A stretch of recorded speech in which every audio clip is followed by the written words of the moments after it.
Hello, everyone, and welcome to another edition of Mormon Stories Podcast. I'm your host, John DeLynn. It is November 10th, 2021, and there are so many reasons I am over the moon excited for today's episode, one of which being I have a special guest co-host today. So normally I have these days Kara Burrell with me on Mormon Stories Podcast, and I adore my co-host Kara Burrell.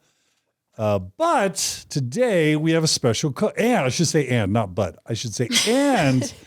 I have a special co-host today on Mormon Stories Podcast.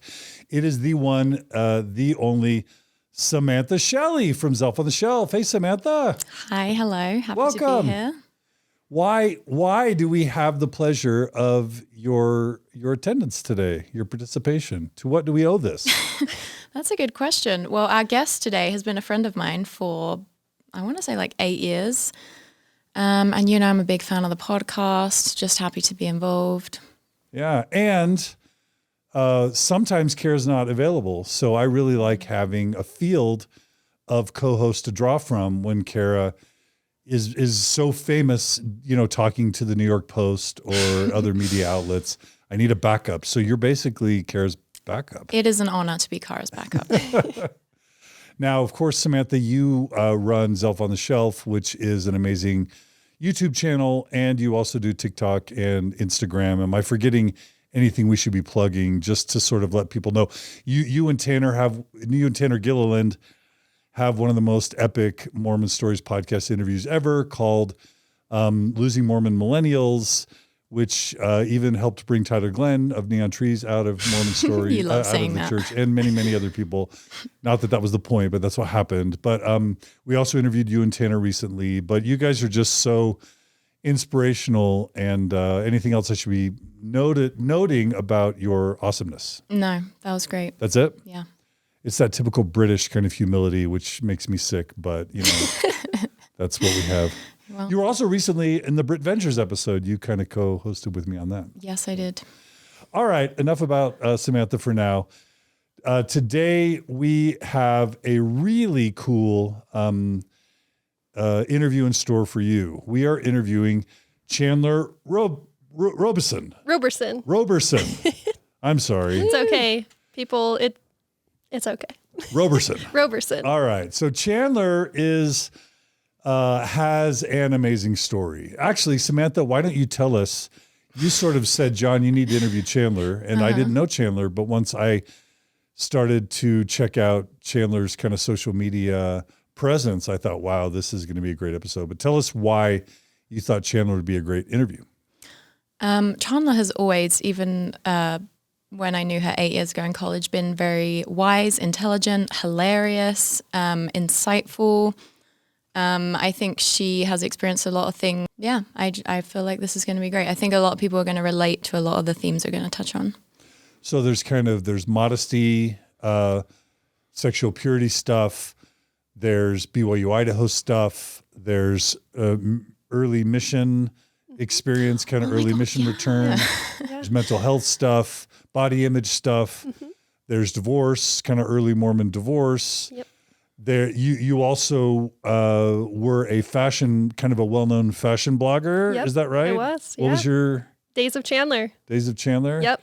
And you were even, did I hear you were like featured on like Good Morning America? This is true. Yeah? Yep. It was crazy. And she was so modest. I tried really hard. It was inspiring. It was Mormon modesty fashion. Mormon blogging. modesty. Yep. Like with your garments, how you could be modest still with your garments and look cute. So there's that. There's dating in the Mormon world. Yep. There is, and to be more serious, there are themes of sexual assault in this episode. Any other, and there's obviously faith crisis or faith transition kind of themes. Yeah. Any other major themes that we're missing? I think you covered it. That sounds great. Okay. Yeah. All right. Samantha, anything else before we jump in? No, I'm just really looking forward to this interview. All right. So buckle up. This is going to be one of those multi-hour interviews, but you are going to love it. So Chandler, Thanks for joining us. And where does your story begin? Where's your Mormon story begin? Thanks for having me. Yeah, so my Mormon story, I was born into the church. My mom's a convert. She was Catholic before she was LDS, converted in her mid-20s. And then my dad, his parents were kind of familiar with the church and they would encourage him to go, but he didn't really start going until he went on his mission when he was a bit older. So somewhat of a convert as well.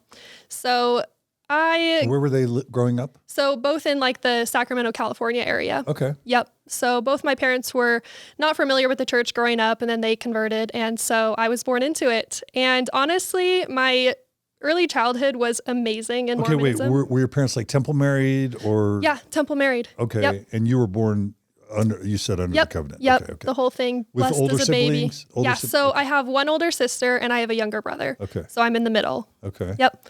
So yeah, so we were all Mormon and loved it. I loved all of it. By the time you were like a Mormon kid, were your parents kind of Orthodox? Were you guys doing all the Mormon things? Yeah, we did all the Mormon stuff, except I would say family home evening was never one that we were super good at. And that was because my younger brother had some special, he has autism, so it made it just a little bit harder for us all to sit down and stay doing one thing. So we weren't really good at the family home evening, but we would spend time together as our own family home evening. But we did all the other stuff. Like baptism and going to church every Sunday. We were always like 20 minutes early, which I hated as a kid because I didn't understand why we had to be 20 minutes early and then 3 hours of church. But yeah, so we were full believers. We did all this stuff. I specifically remember being a kid and long story short, my mom's adopted. So we were visiting her adopted family and there was this gumball machine there and my grandma had like this bowl of pennies and to get the gumball, you had to have a penny. And so I remember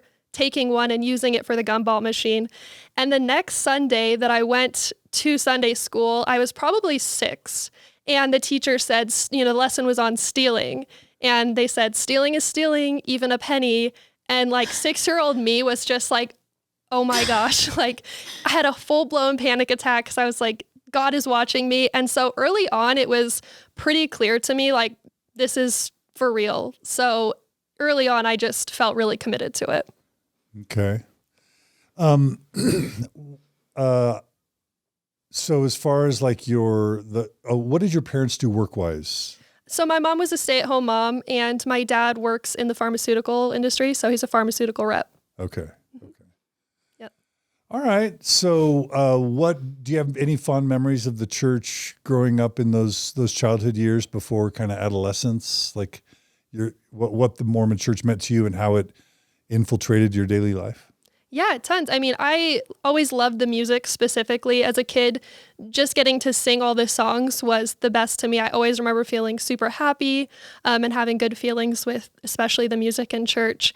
And I just remember my parents always kind of making it clear, like, you can, like, the emphasis on family. I always felt that, like, my family being close and making that a priority, I guess.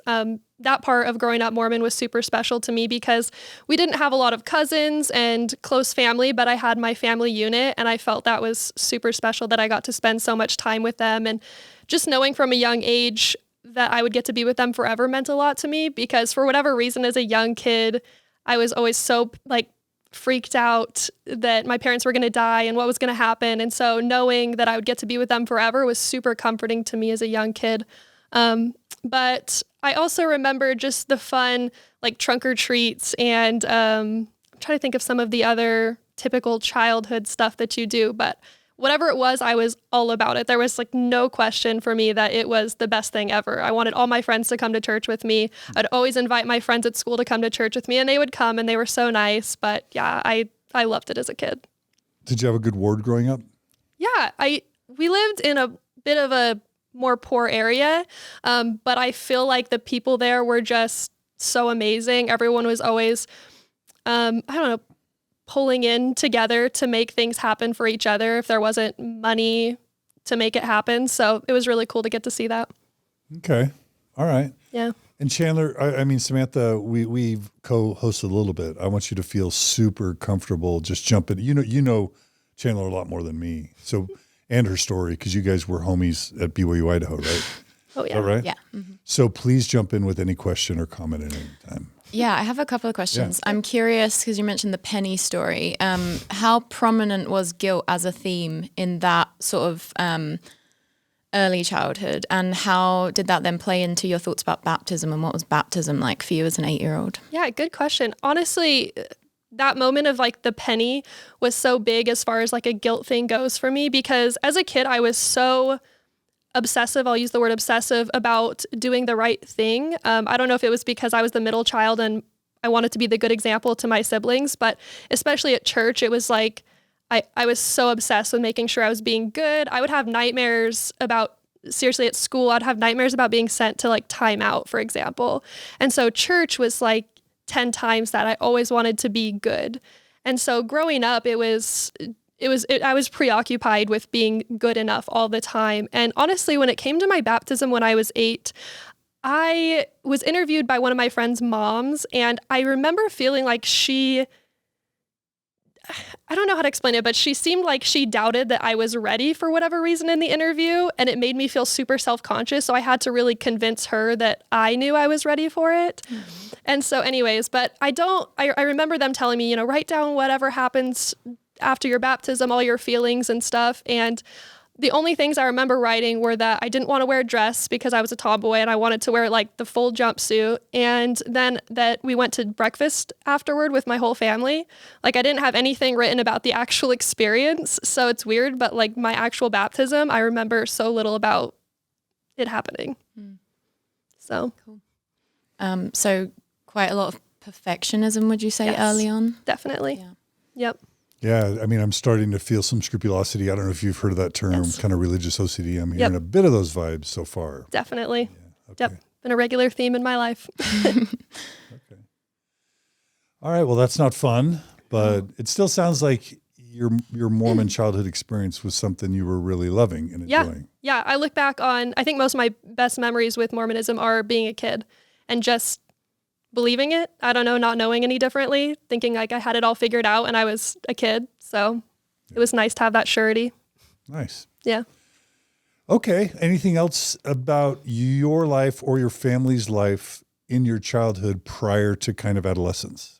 Did we cover the main things you wanted to cover? I will mention, with my brother having autism, that was always an interesting thing for me because I was taught so many different things about people who have disabilities in this life and what it meant about them in the previous life.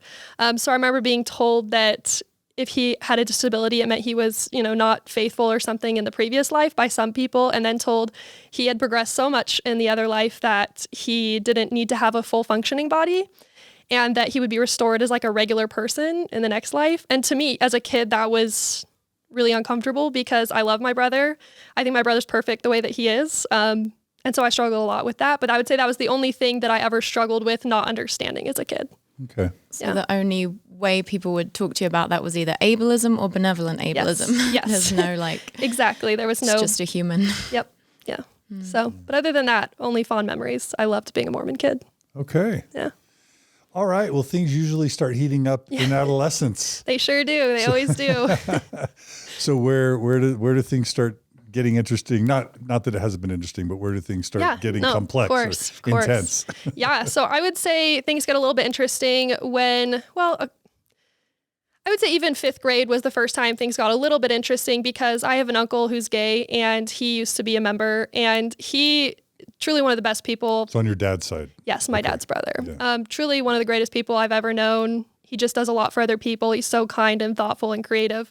And I remember learning that he was gay and then just having that cognitive dissonance of, but wait, that's wrong at church. And I just loved him so much and I couldn't quite make that work, but I just put it to the side. So I think that was the first like minor thing other than my brother happening as I got a little bit older.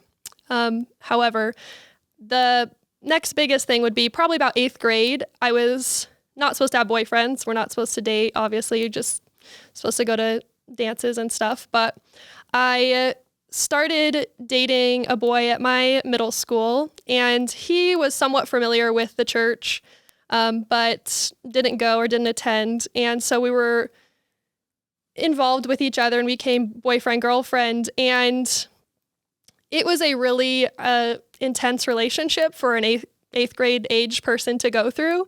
There were a lot of intense themes to that relationship, a lot of types of abuse in that relationship. And the hard thing is I would blame myself during the relationship for anything that was going on because I thought, oh, well, I was under a blanket with him, or I was alone with him, or whatever it was. So I would be going to my bishop and telling my bishop the things that I perceived as doing wrong, even though things were done to me and I didn't really want them to happen. And so that went on for about a year. This is a Mormon boy? He was familiar with the church. He was taking discussions with me once he met me, but he was not Mormon at the time. And just to spell, I love to spell this out for non-members because the church needs to change this. And until they do, I'm going to harangue them. But so you're how old at the time? So 8th grade, which is, I don't know, were you like 12? 13-ish? Okay, so 13-year-old girl. Yeah.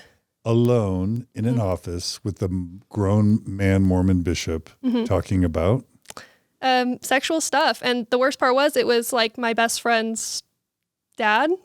So it was really, both bishops I had growing up were my best friend's dads, which made it even weirder. And they were good people, but still. And so you're feeling like you have to talk to him about like what happened on the date or while you're watching the movie. Yep. And they ask all the specific questions. And what types of questions is he asking? Just because I'm going to hammer this home till the church changes it. So. Yep. It's what happened and were your clothes on? Did you touch under, over clothes? How long? What types of touching? How good it felt? What things like that. Yeah. And that made you feel what? Super humiliated and shame, a lot of shame. And mine was unique because I didn't want to do the things that were happening in the relationship, but they were happening. And so I was apologizing for something I didn't want to happen. Did you communicate to your bishop that these were things that you didn't really want to be happening? I had mentioned it at one point, saying that I had said no a few times and then it happened. So yeah. And he didn't pick up on that and take the opportunity to he give just a lesson said on that consent. if I wasn't alone, basically I need to prevent those situations by not being alone with young men. So yeah. So you went in feeling guilty and I assume came out feeling just as or more guilty. Weirdly enough, I think I came out feeling like I did the right thing and that I just needed to keep doing better. Yeah. Okay. Yeah. Well, Mormon bishops to this day aren't trained to even understand consent or abuse or any of those sorts of things. It's more just like the girl's got to keep the boy chaste so that he can serve a mission. I don't mean to summarize, but I mean, no, you're right. Yeah. Has that been your experience, Samantha? That's accurate. Yeah. Yep. Okay. Well, I'm sorry that happened. It's okay. Yeah, that's no fun. Yeah, no, it was a lot for me to process as a young person. So yeah, that relationship went on for a while and it became pretty toxic. And there was actually a point, and I would say this was like my first big moment with questioning the church, not really questioning the church, but an issue was there was one particular time where it was so bad that I was self-harming in some types of ways. And I remember just praying and bawling on the floor of my room and just praying that like I would feel some type of comfort, just any type of an answer. I tried to be not saying demanding an answer because, the scriptures say like you're not supposed to provoke for an answer or whatever. And so I was just saying anything like a feeling of a hug because I'd heard people bear their testimonies of such things before of smaller things, finding their keys.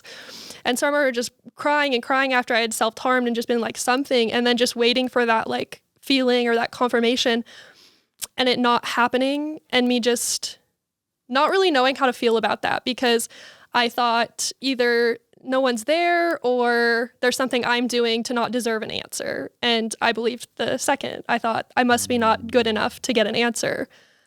And so I think more of that shame to double down and be even better to be worthy of an answer started there. Was the feeling bad and self-harming, was that linked to the sexual stuff that had happened? It was related to the relationship, just, some of the sexual stuff. It was a pretty abusive relationship and there was just things going on emotionally that were pretty bad. Yeah. Did you talk to your parents much about that relationship as it was going on? No, he was threatening certain types of self-harm if I told anybody. So I couldn't tell my parents. And did you also feel like, did they know that you were dating someone underage? My parents, although they were pretty by the book, were really cool parents. I mean, they let us have boys over to the house, and if they knew we were boyfriend, they wouldn't be like, you have to break up with them. So they were pretty understanding, and they really liked his mom and stuff. So I think they saw, I mean, as a kid too, I was good at pretending everything was okay if it wasn't okay, like saying, oh, I feel good, everything's good, even if a situation was bad, because I wanted to protect that person over how I was feeling. And I still don't know really why that is, but yeah. And just to kind of break this down a tiny bit, like, first of all, I mean, one of the interesting things about Mormon culture is that the Mormon church teaches kids not to date till they're 16. Mm-hmm. Now that's an interesting requirement, because I would probably argue that from a psychological perspective, it's healthy for kids to date in their teen years. Definitely. And to learn about dating and personalities and courtship and interpersonal relations and even healthy sexuality. Mm-hmm. But the church is just like, none till you're 16. Yes. So how was it that you were even allowed to be, and some homes enforce that more and some homes don't. Yeah. So I could hear an Orthodox Mormon saying, well, Chandler, you were having all these problems because you were breaking the church's rules. Yeah. What would either of you say to that? You first, Chandler. Yeah. I mean, technically it wasn't by the book, and my parents, they would have said, we don't approve of you having a boyfriend, but we're also not going to make you break up with them as long as, we can see you guys when you're here and you're not going up in your room and stuff like that. My parents were just really trusting of us, I guess, that we were doing the right thing. My parents were willing to let us make mistakes, which is somewhat unique, I would say, for Mormon parents. But I like to think because they didn't grow up as Mormons, they saw it a little bit differently than most. So I guess they just weren't typical Mormon parents. Yeah. Yeah. Well, I think it's developmentally appropriate for teenagers to be interested in each other and to want to date. And I think the issue with the church saying don't date until you're 16 is then if you do break that rule, you have no guidelines whatsoever, because it's just like, well, you're doing something wrong. So it's kind of this mindset of like, well, it's your fault if anything bad happens. It's kind of like the same as, I mean, it's the church's whole perspective on sex as well. It's like you only teach sex within marriage, so therefore there's no contraceptive education, there's no consent education. You're just completely on your own in the dark, which makes it more likely that kids are going to feel the need to hide what's happening rather than being able to go to their parents and be like, hey, some weird stuff is going on, or right. Yeah, it like keeps things more in the dark. Like you can't like you're a child, like you're 13, and you can't just, say to children like, well, it's your fault because you are breaking these rules. Like that's just sort of neglecting the reality of being a child and what's developmentally appropriate and like what children are like, what teenagers are like. Yeah. And I can say from my perspective, I was super faithful and Orthodox as a Mormon teen. And at 13 or 14, you couldn't have kept me away from the girls. You just couldn't have done it. Yeah. So, I mean, it's fine. In some ways, it's fine that some Mormon kids are able to live that way. I get a sense that most aren't, or many aren't. Oh, yeah. And so they're just learning to kind of hide and lie. Oh, totally. And just to kind of suppress a lot and to live this double life, which leads us to the next point of trying to just understand your situation, is that you're caught in this cycle if you've got this boy you're dating, and developmentally you're both going to have these passions. And so you're going to be constantly messing up based on the church's standards. And that means you're going to constantly want to confess to the bishop. And it puts you in the shame cycle where you're just constantly going back to the bishop and constantly feeling bad, constantly feeling terrible about yourself. But most importantly, looking to the church, it's kind of conditioning you, almost like Pavlov's dog, looking to the church as the way to constantly purify yourself and make things right.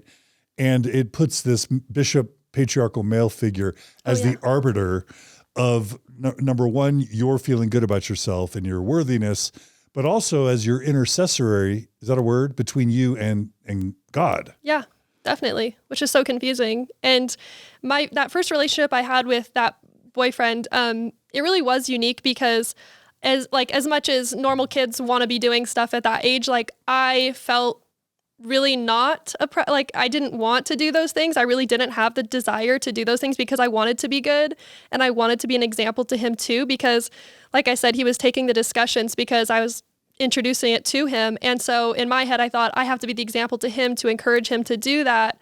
And so the handful of times when something would go wrong or something would happen, it was really confusing for me because I thought I had done all the right things. And so I didn't understand why this thing was still happening to me.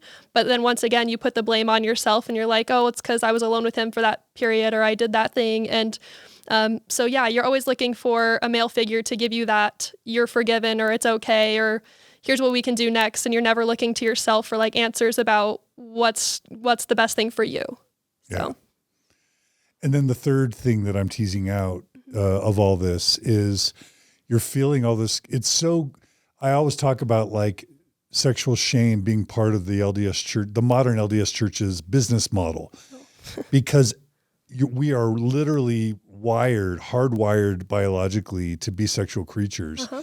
And so that's the one thing pretty much every teen is going to end up being. Yeah. So if you can make a kid feel super bad and awful about something they're going to for sure do. Oh, yeah. And then tie it to the church and again, the repentance process and the priesthood authority, the church is going to get you hooked, always feeling like you need them to feel better. Yes. And it's just so good for the church and so terrible for individual mental health. And so that leads us to the final point, which is that you're praying, you're told that there's a Heavenly Father who loves you, who's going to be there for you when you need him. And so you're praying to Heavenly Father to just make you feel better because someone else told you that that's what happened to them. Yeah. That's how they interpreted their emotional world. Yes. And then when you do that, it sets you up to feel like you're, so bad, so awful that even Heavenly Father can't get through. And that's what a lot of our LGBTQ youth and adults feel when they pray to have Heavenly Father take their gay away because they're told that the Heavenly Father will. Yeah. And he doesn't show up and they don't want to live anymore. And so... Yeah, and it's such a confusing feeling. It's just so empty and lonely because you've heard all these amazing stories growing up and you finally are ready to have yours and then it doesn't happen and it's all on you. So yeah, it was just beyond confusing and just offensive, I guess, to hear people sharing their car key stories as if it was just, they were so good that God helped them find their car keys, and I'm here at my lowest point as, an 8th grader, and I'm not good enough for God, I guess, is how it felt. So what did that do to your beliefs in God if God didn't show up, if Heavenly Father didn't show up when you needed him to? Yeah, so kind of the same pattern as before. I just thought this is on me and I need to do better so that God will give me an answer or will be there for me the next time something gets really difficult or hard. So I thought it's time to just turn it up a few notches and be more devout and break up with this boyfriend and just be a better person. And again, this sexual shame cycle that I call part of the church's business model, the net result is often that its members are just more committed to the church. Yeah. So it plays in it's harmful to you. Yes. And Works it's great for them. totally great for the church. Yes. Because now you're more committed than ever. Yep. Yeah. Yep. Okay. So very confusing. So how did things progress?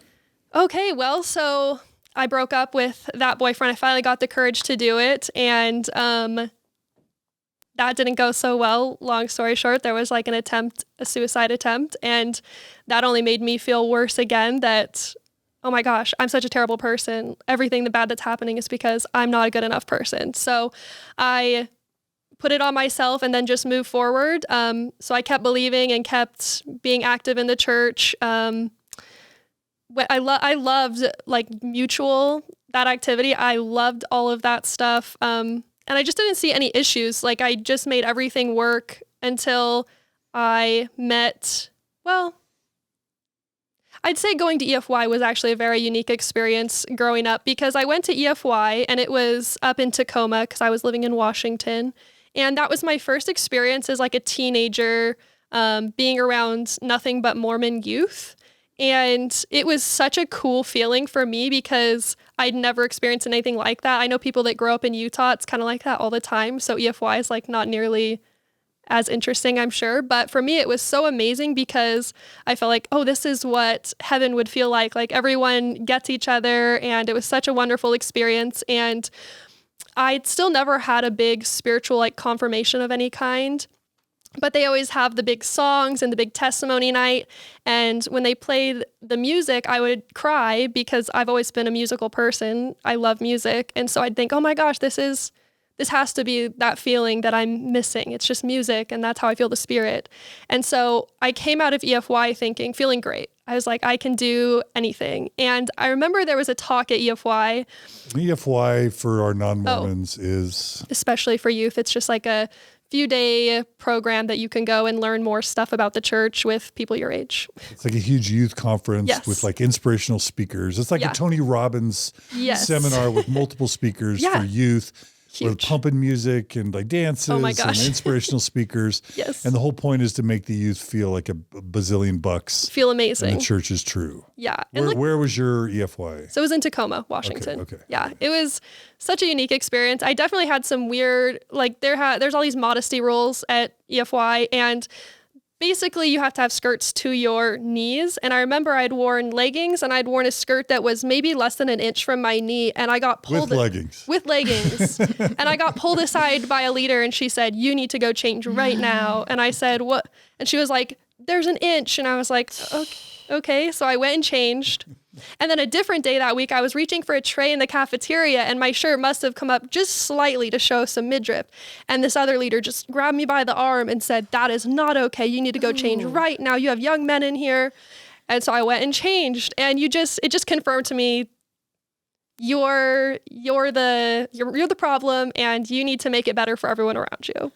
And you are a child, like reaching for a tray. I was definitely 14. And then an adult is stepping in and saying, your body is sexual in this moment. Yeah, which was confusing.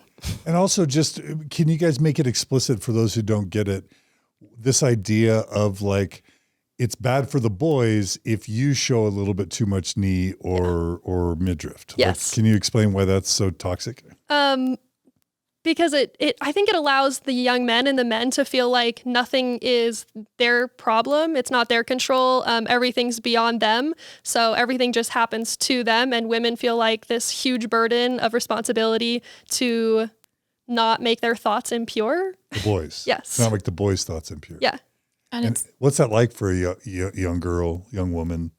You too, Samantha. Yeah. I mean, at least for me, it just felt like it made sense at the time. I thought this of course. Like I need to be a good example. And if they're struggling, that's the least I can do. But they have the priesthood. It's the least I could do is how I felt at the time. Yeah.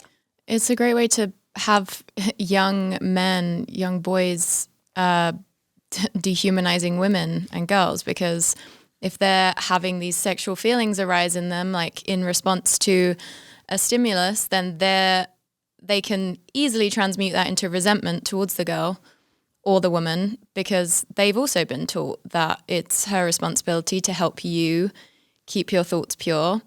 And then that's like a whole road you can go down. But then it's like if men are feeling sexual feelings towards a woman who doesn't want them, then there's more resentment. And I just think, that can get really messy and really dangerous. Yeah. Well, Agree.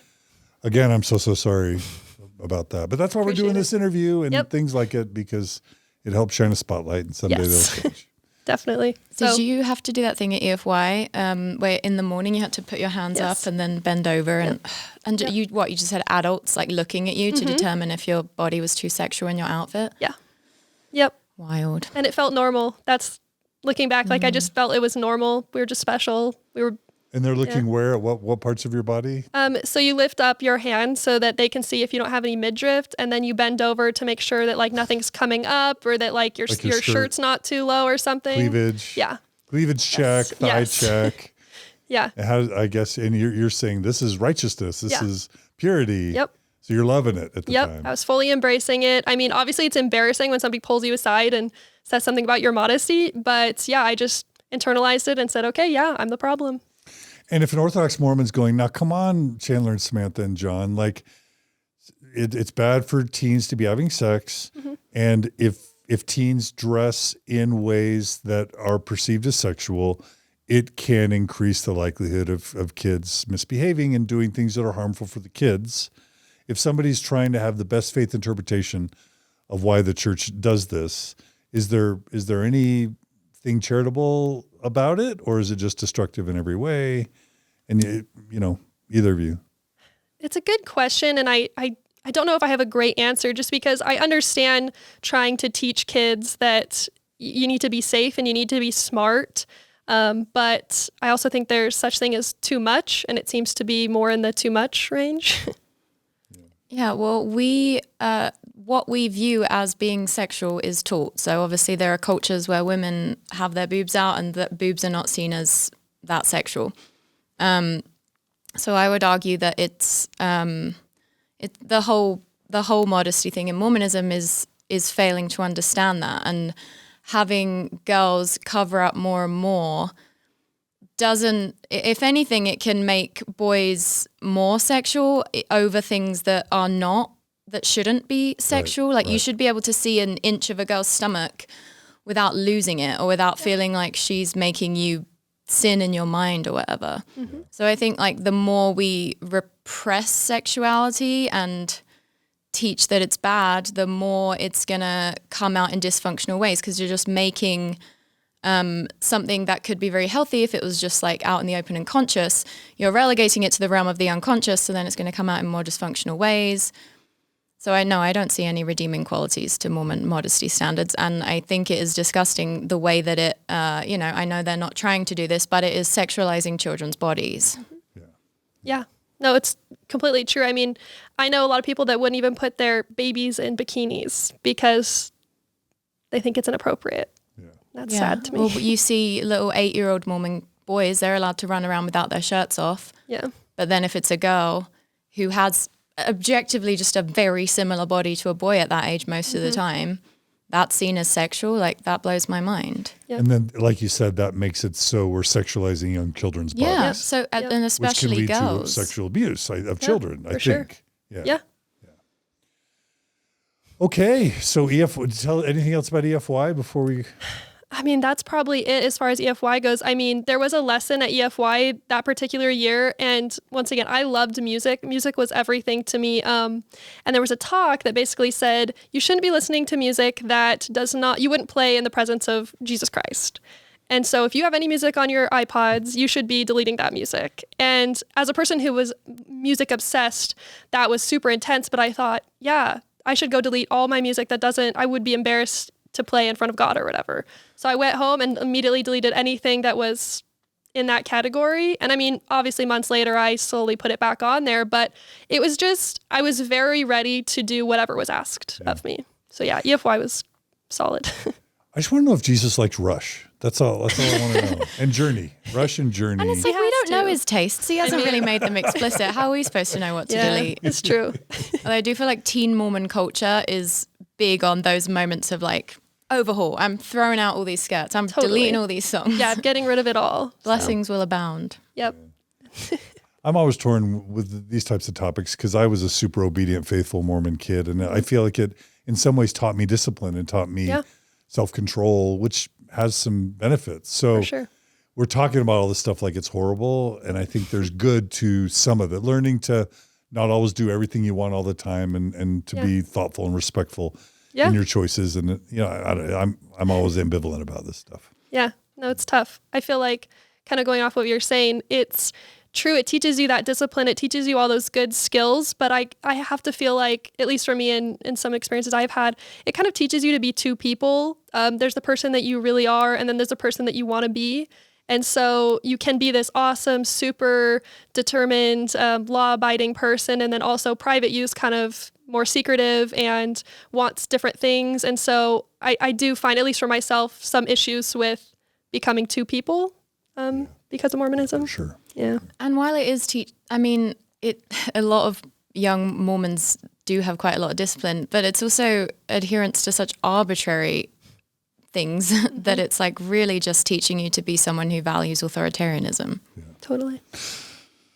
All right. Well, where does your story go from here in your adolescence? So it was all going really well. I thought I met a guy at EFY that I just thought, what do they call it? Your cow. You have a crush.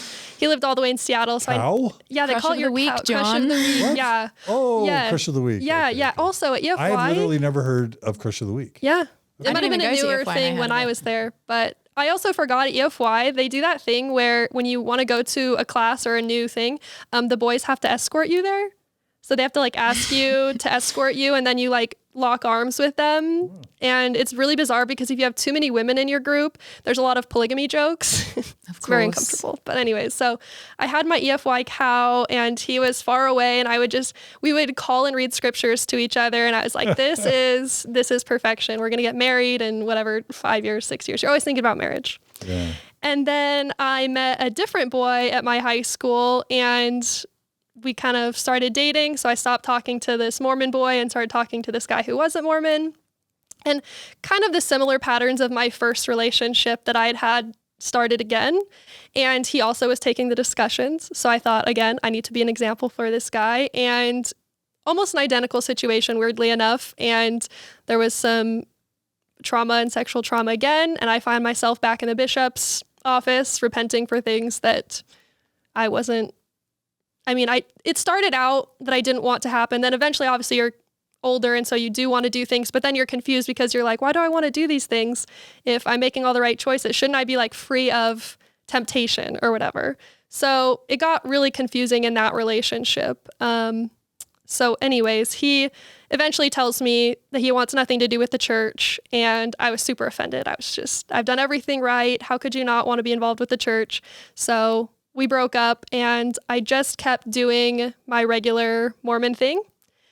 And then I finally meet my senior year boyfriend, and he was not Mormon, but he was Christian, and truly one of the best people I've still ever met. Just a super solid person, very considerate, thoughtful, would never do anything to hurt me. And that was weird for me, being with somebody who was kind. And so he started to take the discussions as well. And we started to have a lot of, the flirt to convert pressure was so real. Like as a Mormon youth girl, I just felt like I got to really do this. But I really cared about him. I really loved him. And he would ask me a lot of thought-provoking questions, things that I had never considered before, questions about Joseph Smith, questions about polygamy. And I never had answers for his questions. And it would bother me. I'd be up all night thinking about these things and trying to talk to the missionaries about, can you give him some like clarification? And they wouldn't have answers either. So it's beyond confusing. And in that relationship, obviously I was breaking the law of chastity, but I fully wanted to. And it was so confusing because once again, I was like, what am I doing? I should be an example for this person, but I really love him and I want to do these things. So like, where does that leave me? So it comes that time where there's temple trips, and if you go on the temple trips as a youth, people know you're worthy. And if you don't go, people know something is up. And so I started to get embarrassed thinking, what's going to happen if that temple trip comes and I'm not worthy to go? So I was like, we need to be good. I need to repent. Everything's going to be good. And so I started going to temple, and then I slip up again. And then it's like, time to get my patriarchal blessing. Oh, I've got to be good again. So it's just like a lot of the same cycle of I've got to get good again, but I really love you and I'm going to keep doing these things. So it was just a very confusing time period for me. And anyway, so eventually he tells me that he doesn't want to be Mormon, and he loves me and he wants to be with me, but he can't be Mormon. And that was crushing to me because I wanted to be with him. We'd been together for a few years. But around that time, and I feel like if you know the name like Haley Devine, she's like a blogger, she's like a Mormon videographer. There was a lot of videos of her going around at the time, and I don't think it was like intentional Mormon propaganda, but it was like this really cute girl, and it was her RM boyfriend, and it was just showing their story. And I remember her videos going viral, and I thought, oh my gosh, that's what I'm supposed to be doing. I'm supposed to be with an RM guy, and I need to be taking this seriously. So that like early Mormon blogger era had a huge impact on me. And so I broke up with him and went to college basically. And even to this day, that's still a really heavy thing, like a huge thing of regret was breaking up with that boyfriend because he was one of the best people ever. And I only broke up with him over the terms of, oh, well, you're not good enough because you're not Mormon. So that was a really sad, impactful thing for me in my like teenage years. And how did Haley Devine influence that? So I just remember seeing my best friend, she was super Mormon, and she loved her videos, and she would just show me her videos, and she just looked so happy. Like she was with this Mormon guy and he was a returned missionary. And so is this a YouTube channel? Yeah, she had a YouTube channel and she had like Mormon. Yes. Yep. Fashion or?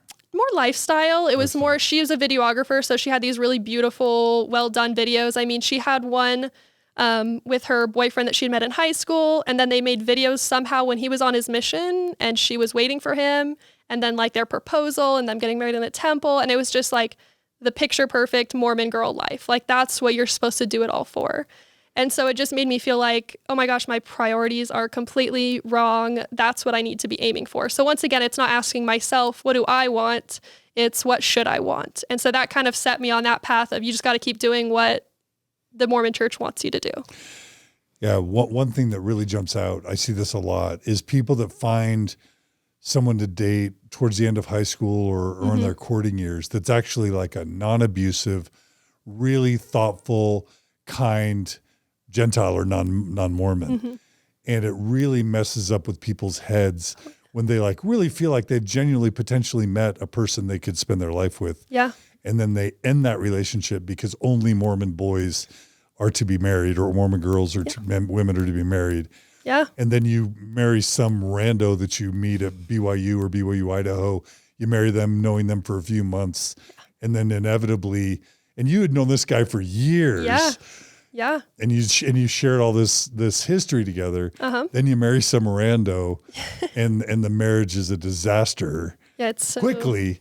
And then immediately you're like, what did I do? Now I'm not trying to project that onto you, but it's very common. I'm seeing some heads nodding. So it's a common experience. So yeah, super bummer. I spent a lot of years crying over that lost relationship because it just felt like not the decision that I would have made. And even my family, they loved this person. He was just so wonderful. And my parents would say, you know, we would support you if you married him and you didn't get married in the temple. And I remember feeling like it was like a trick. Like I remember thinking, no, like they want to see me make the right decision. So I have to like impress them and impress the Lord and impress God. And so there's just a lot of mental gymnastics you're doing that you don't even know that you're doing. And so breaking that off was extremely painful. And it really did haunt me for a long, long time.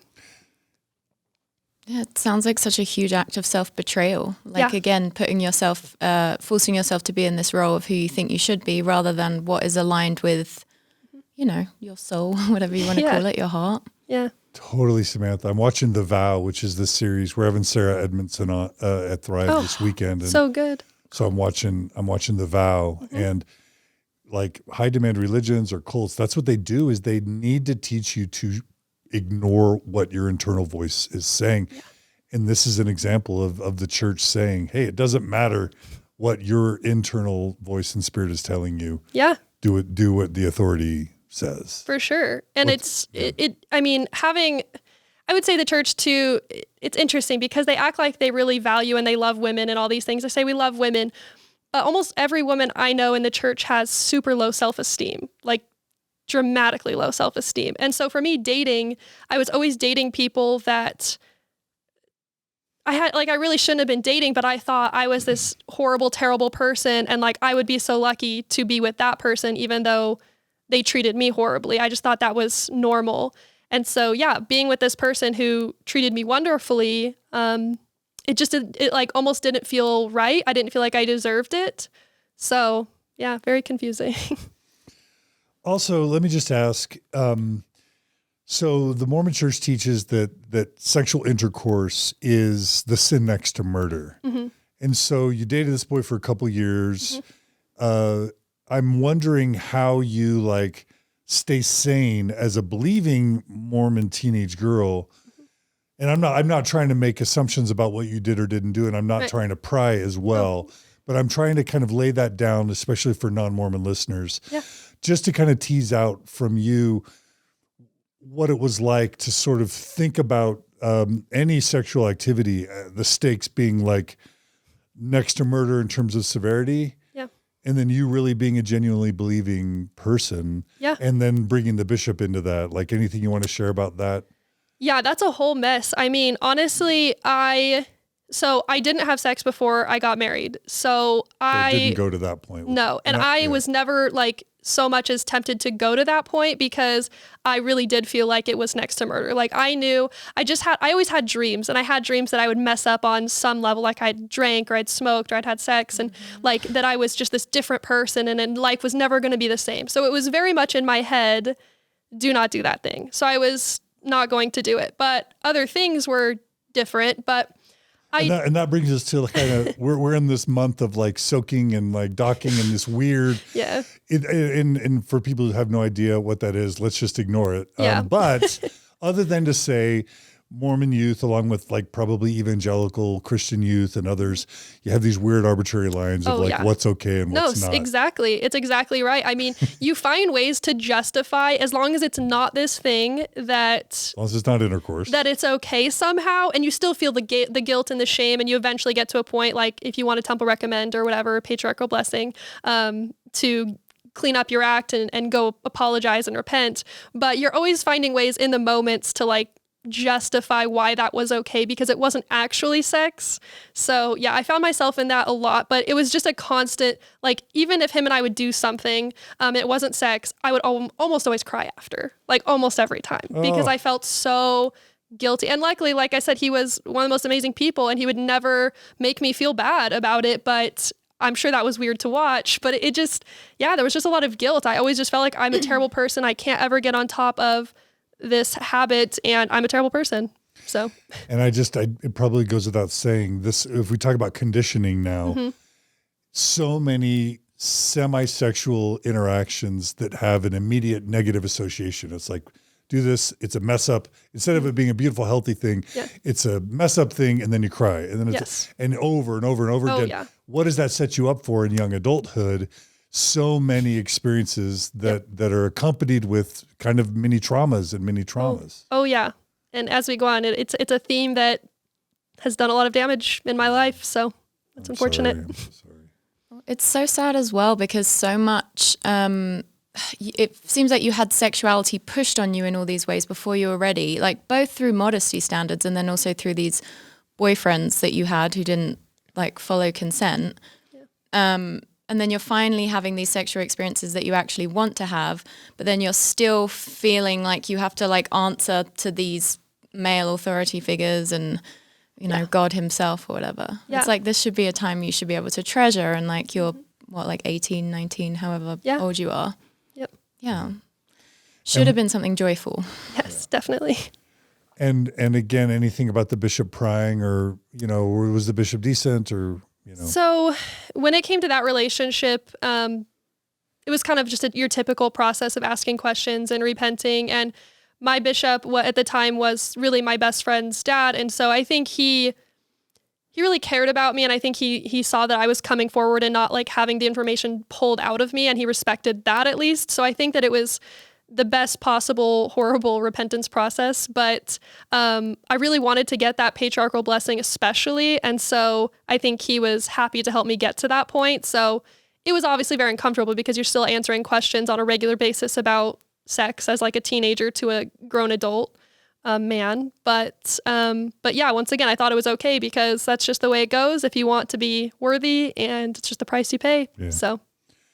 You mentioned your patriarchal blessing in your outline. Do you want to talk about that? Is now a good time to talk about that? No, perfect. And my patriarchal blessing, it was one of the weird, only hesitant moments that I had was just thinking, well, you go tell this guy all these things about you and then he gives you a blessing. Of course, he's going to know things about you when he gives you that blessing. So I was so determined going into that to have a spiritual experience because I wanted to believe it was divine and not just accidental or whatever. And for we have so many non-Mormon listeners now. It's a huge part of our audience. Awesome.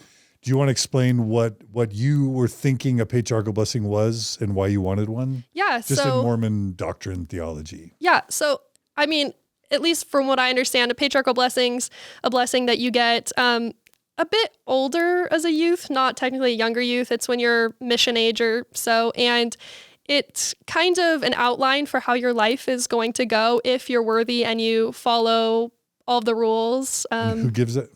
A patriarch. It's like a stake patriarch. It's just like this grandpa. They'll pick a grandpa in a stake, which is a 8 or 10 congregations. Yep. He's supposed to be super spiritual. Yes. And I kind of think it was like Mormon fortune telling or Mormon astrology. Yes. Yeah. Whoa. And really drilling it into your head that you are gonna marry another Mormon, you're gonna have Mormon babies, and Well, that's the thing. It's supposed to be like, well, it's just Heavenly Father telling you what's gonna happen in your life if you're righteous.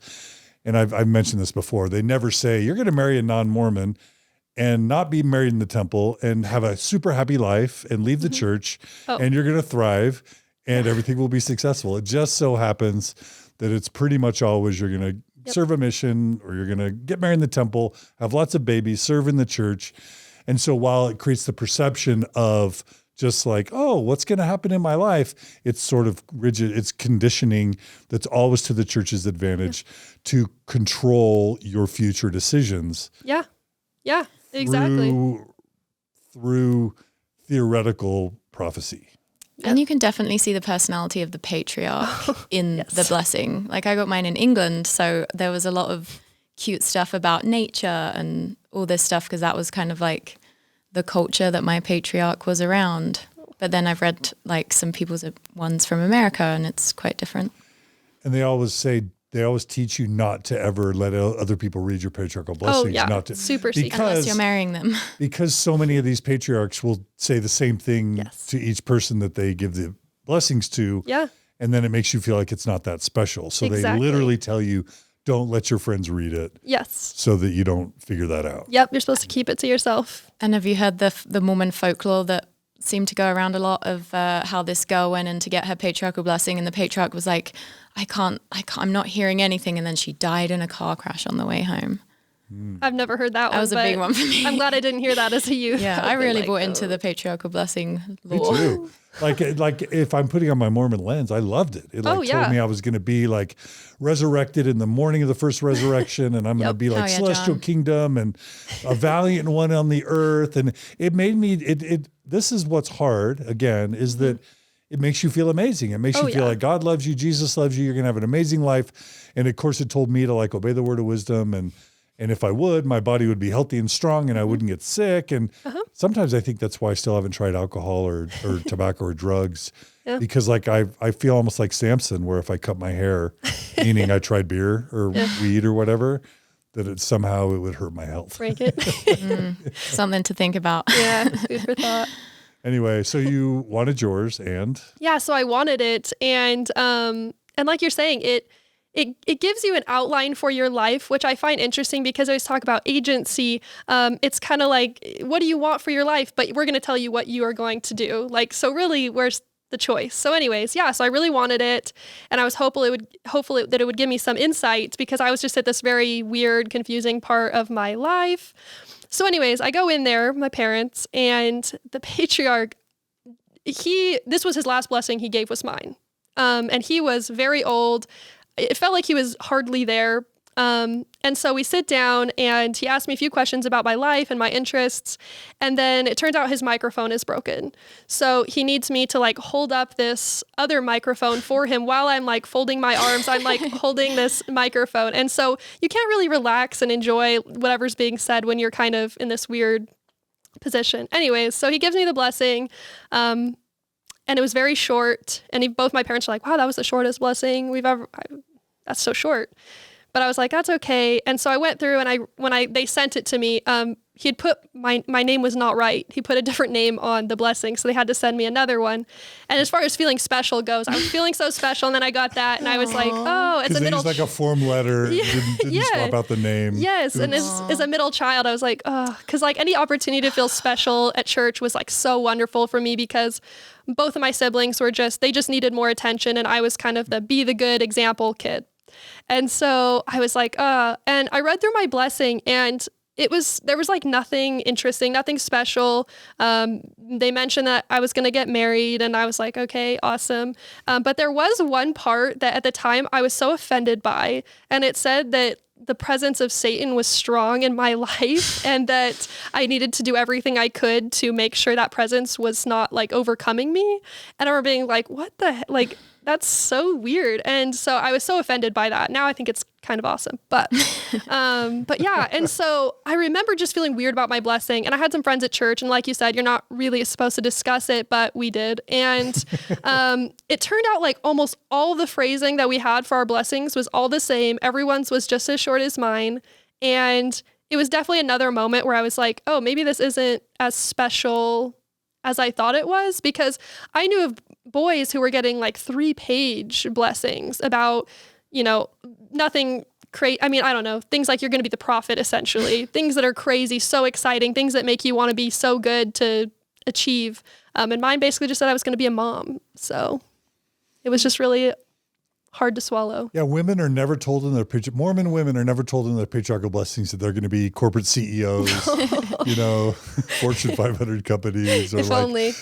Professors that majored Division I universities. Somehow that never happens. Somehow, what a bummer. You're going to be never a Supreme Court justice.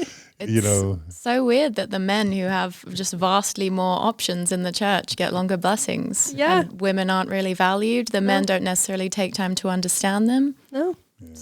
So it was one of those moments where you dream of your patriarchal blessing as this big moment and it's going to be so revolutionary and you're going to learn so much about yourself and your future. And it was just kind of another dud. I feel like a reoccurring theme for me, and I'm sure for a lot of people, is you always show up thinking you're going to have this crazy spiritual experience, this life-changing experience, and then you don't feel much or anything, and you think you're the only person there who's just not getting it.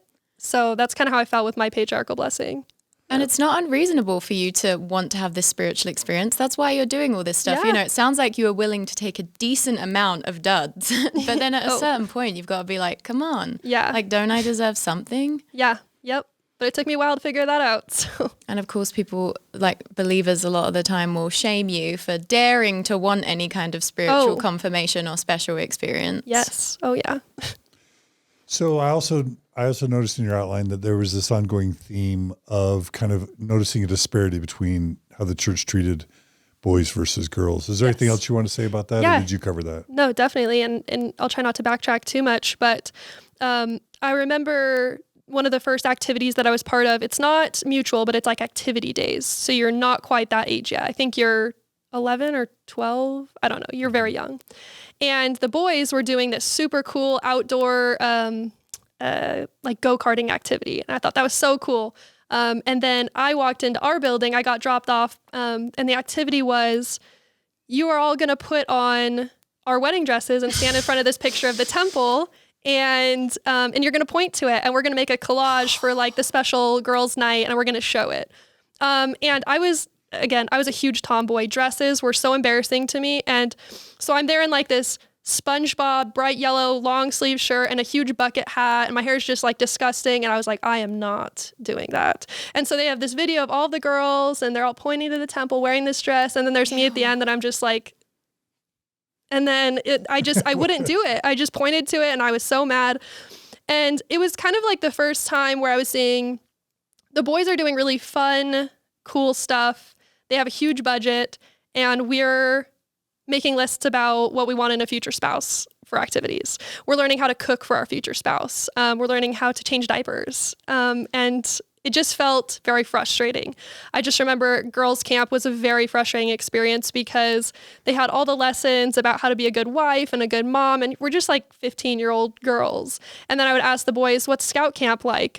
And they're like, oh, sometimes we talk about spiritual stuff, but it just felt very disproportionate. Mormon boys go on high adventure where they're like hiking and rappelling and backpacking and canoeing and horseback riding and archery and all the amazing Boy Scout stuff. Yeah, they took a pirate ship out for one of the young men high adventures in our ward. Like they took a pirate ship on the sea, and we never got anything close to that. And I remember if I asked like, why don't we get to do activities like that? It always got put back on you. Like, you don't need to ask questions. The budgets are there for a reason, and you guys still get money. You get money to do stuff. So I wouldn't complain. And so you just learn not to complain as a Mormon girl. Don't compare yourself. It's the phrase, what is it? It's different but equal.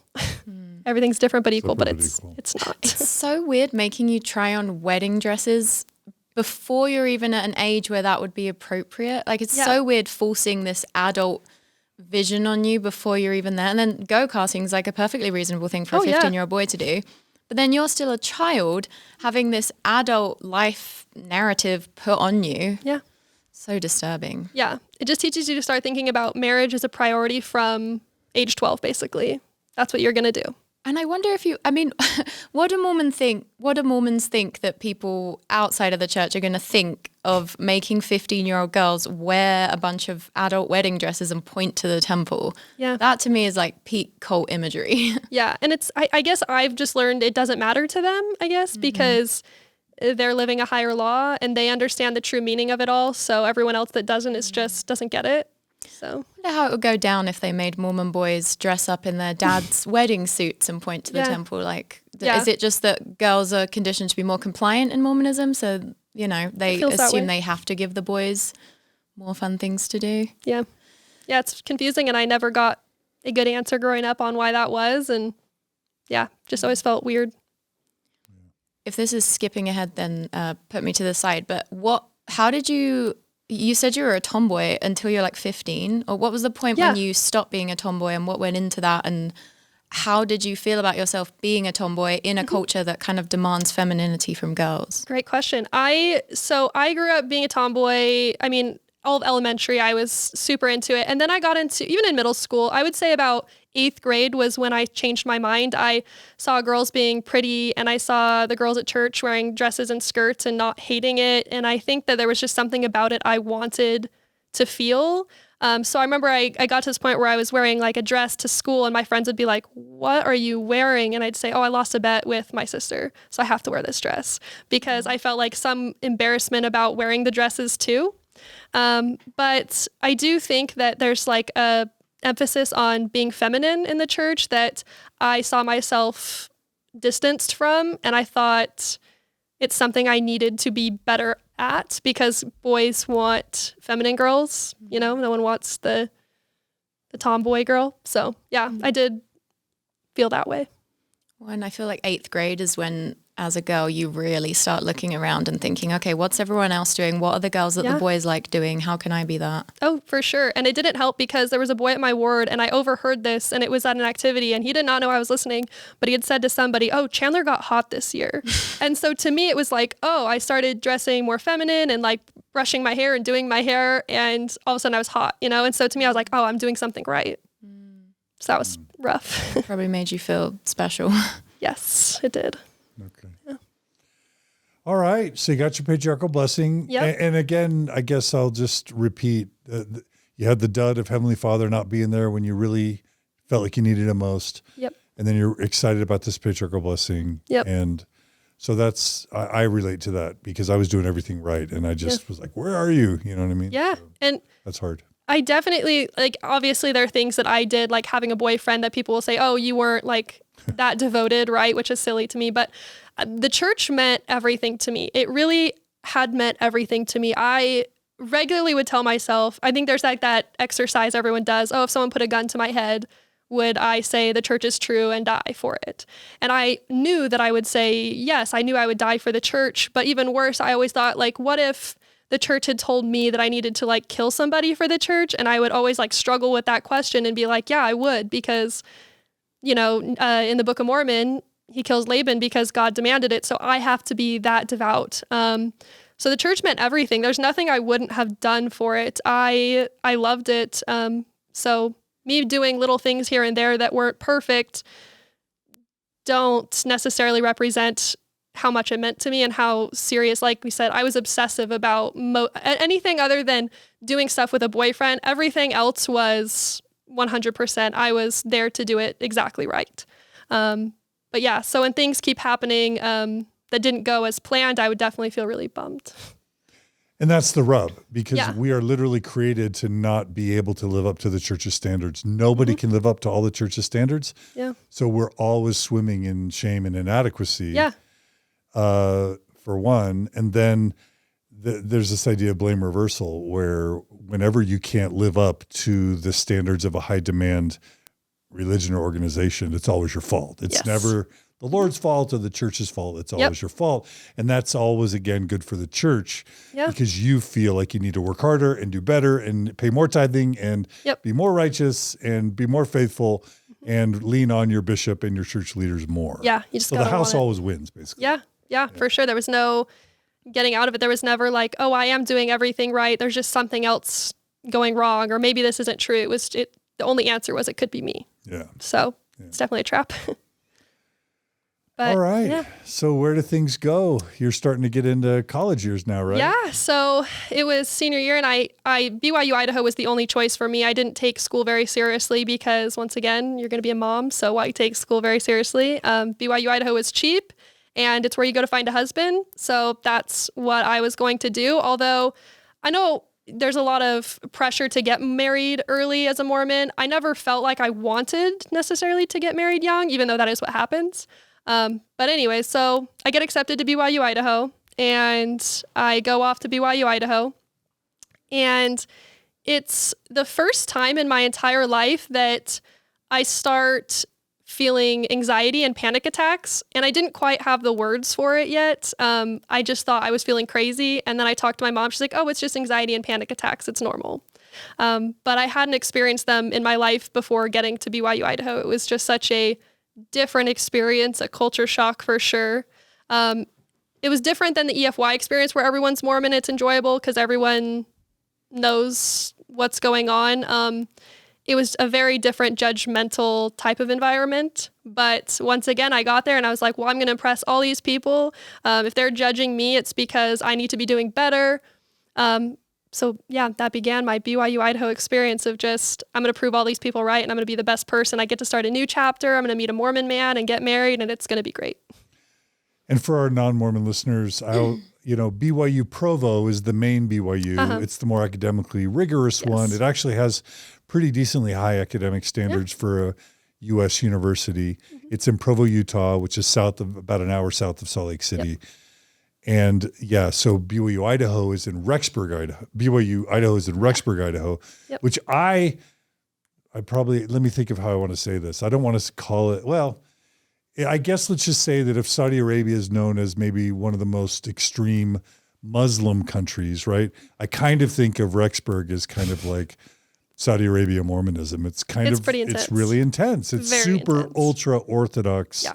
Is that fair to say? Oh, for sure. Mormonism. Even my parents, who were very strong believers, both of them did not understand why I was going there. They were just like, what are you doing? Too intense. Yeah. Because they were like, this is not, I was always kind of the hippie kid. It just didn't make sense technically for me to go to BYU-Idaho, but it was, once again, it was what I thought I was supposed to do. This is the plan. So I was ready to do it. And then I got there and if you wanted, and Samantha, you went to BYU-Idaho too. Yeah. From the UK. Oh yeah. If we want to just spend a couple minutes talking about how intense BYU-Idaho and Rexburg are, how would you guys describe it to non-Mormons or Mormons who have never been there? 12 o'clock curfew. No flip-flops. As adults, 12 o'clock curfew. Yeah. No capris. No shorts. Oh yeah, no capris either, right? Yeah. Well, you could sort of get away with 7/8s, but not a capri. Yeah. Yeah, no shorts. You have to wear BYU-Idaho approved gym clothes. So a big annoying thing for me was you couldn't wear yoga pants to work out. You had to wear these giant basketball shorts. Yeah. Or like flared ones that were, I don't know. So strange. Different kinds. And arbitrary. And most of the housing there, I mean, I don't know how it is now, but there was only 2 complexes where you'd have your own room. Everywhere else which is where I lived. But it was pretty much, if you were going to go to BYU-Idaho, you're sharing a room with somebody. And I think it's overall to make sure you're not getting into trouble. So having sex. Yeah, no space. There's no space at BYU-Idaho. And there's a big culture on telling on people. Like it's really drilled into you that you are doing the Christ-like thing by reporting people to the honor code office, which is like the big brother of the university. Yeah, it definitely teaches you to be kind of snitchy. Just always observing and reporting. And people can get kicked out of BYU-Idaho for what? Oh, anything. Throw a dart. Like, there's so many things. Like what? Name 10 things. Sexual stuff. Gay. Having a boy in your room if you had a really bad bishop. Beer. Breaking curfew regularly. Alcohol, curfew, drugs of any kind. There would also be random things like you weren't supposed to, like if you weren't supposed to be in a room or your apartment alone with a boy. So if none of your roommates were home, you would see people sitting outside their apartments, even in the Rexburg winters. Yes. Or even if you did have roommate time, the blinds would have to be open. Or you couldn't let boys use your bathroom if they're at your apartment, or vice versa. Like I felt like no one kept that rule though. Did you know people who did? At my apartment, there was 6 of us, and there was 2 girls who were very intense on the rules. And if we had a guy use a bathroom, they would wait outside for him and be like, what if we were in sexy pajamas back here? Like, you can't be back here. So they enforced it at my apartment until they were gone. And then we didn't care. But some people do take that one pretty seriously. Like some boys that would come over would go all the way back to go to the bathroom and then come back. Wow, I haven't even thought about the fact that that was a thing since I was there. Because I feel like I ran in pretty obsessive circles, but it just was too impossible to have people leave. Yeah. But I'm sure and appearance things too. Like if you had colored hair or unkept, whatever, appearance, that would probably be a big thing too. But And then what percentage of the Rexburg population is believing Mormon? I'm pretty sure it's like 99 or something. It's 98 was what they always used to say. It's basically everybody. If you saw someone wearing a tank top at Walmart, you'd be like, okay. Yeah. The rails. Yes. And this is the time, so I'm always torn about the BYU discussion. I went to BYU Provo and it was similar, but I'm always torn because, I know people that like had alcohol poisoning in their fraternity or sorority, or were sexually abused or assaulted or even raped in their fraternity or sorority. And not to pick on the Greeks, but like on the one hand, college can be a place where people get hurt or, bad things happen. So in that sense, the BYUs can keep you safe and on track and relatively healthy. So I thought. And, foreshadowing. Yeah. And this is college. Yeah. So this is your time to learn to be an adult and to be able to face, without your parents around, adult things and to learn to make decisions for yourself. So I'm always torn. We can always make fun of BYU, but I always have listeners and viewers who write in and say, you're being too hard. College can be awful. Yeah. This sounds like a really cool way to do your college years. Do you guys have any reactions to that before we actually get into what actually happens? Yeah. I could rant for an hour about that point, but it's kind of like saying, if you never get in a car, your risk of dying in a car crash goes massively down. I think the way that you prepare people for adulthood is let them be adults by giving, letting them experiment in developmentally appropriate ways and kind of teaching limits, and the issue with Mormonism is if you have, so for example, I grew up, my parents drank alcohol, so I had a pretty good idea of what was a reasonable amount of alcohol to drink, the importance of not, drinking all the time. I feel like I grew up learning pretty good lessons about how to have a healthy relationship with alcohol.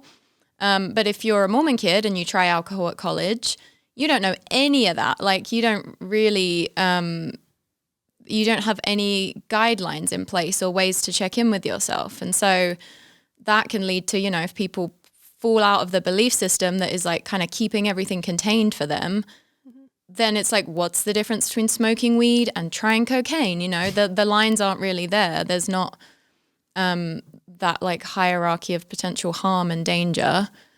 And also a lot of the time, you do have to make mistakes in life to learn, but also generally if someone's really, really acting out in college, a rule isn't necessarily gonna be the thing that saves them. It might save them from one specific kind of acting out and dysfunction, but the core thing is still going to be there. If people are turning to alcohol too much to cope in college, then I don't know, there's a root cause of that that's going to come out at some point, Yeah.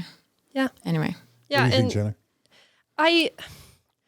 I want to say my BYU-Idaho experience, although I have so many horrible, terrible experiences, stories, overall, I look back on my experience at BYU-Idaho as a great one. I got to spend a lot of time with my sister who eventually came, and my best friend that I made at BYU-Idaho. So I have great experiences at BYU-Idaho.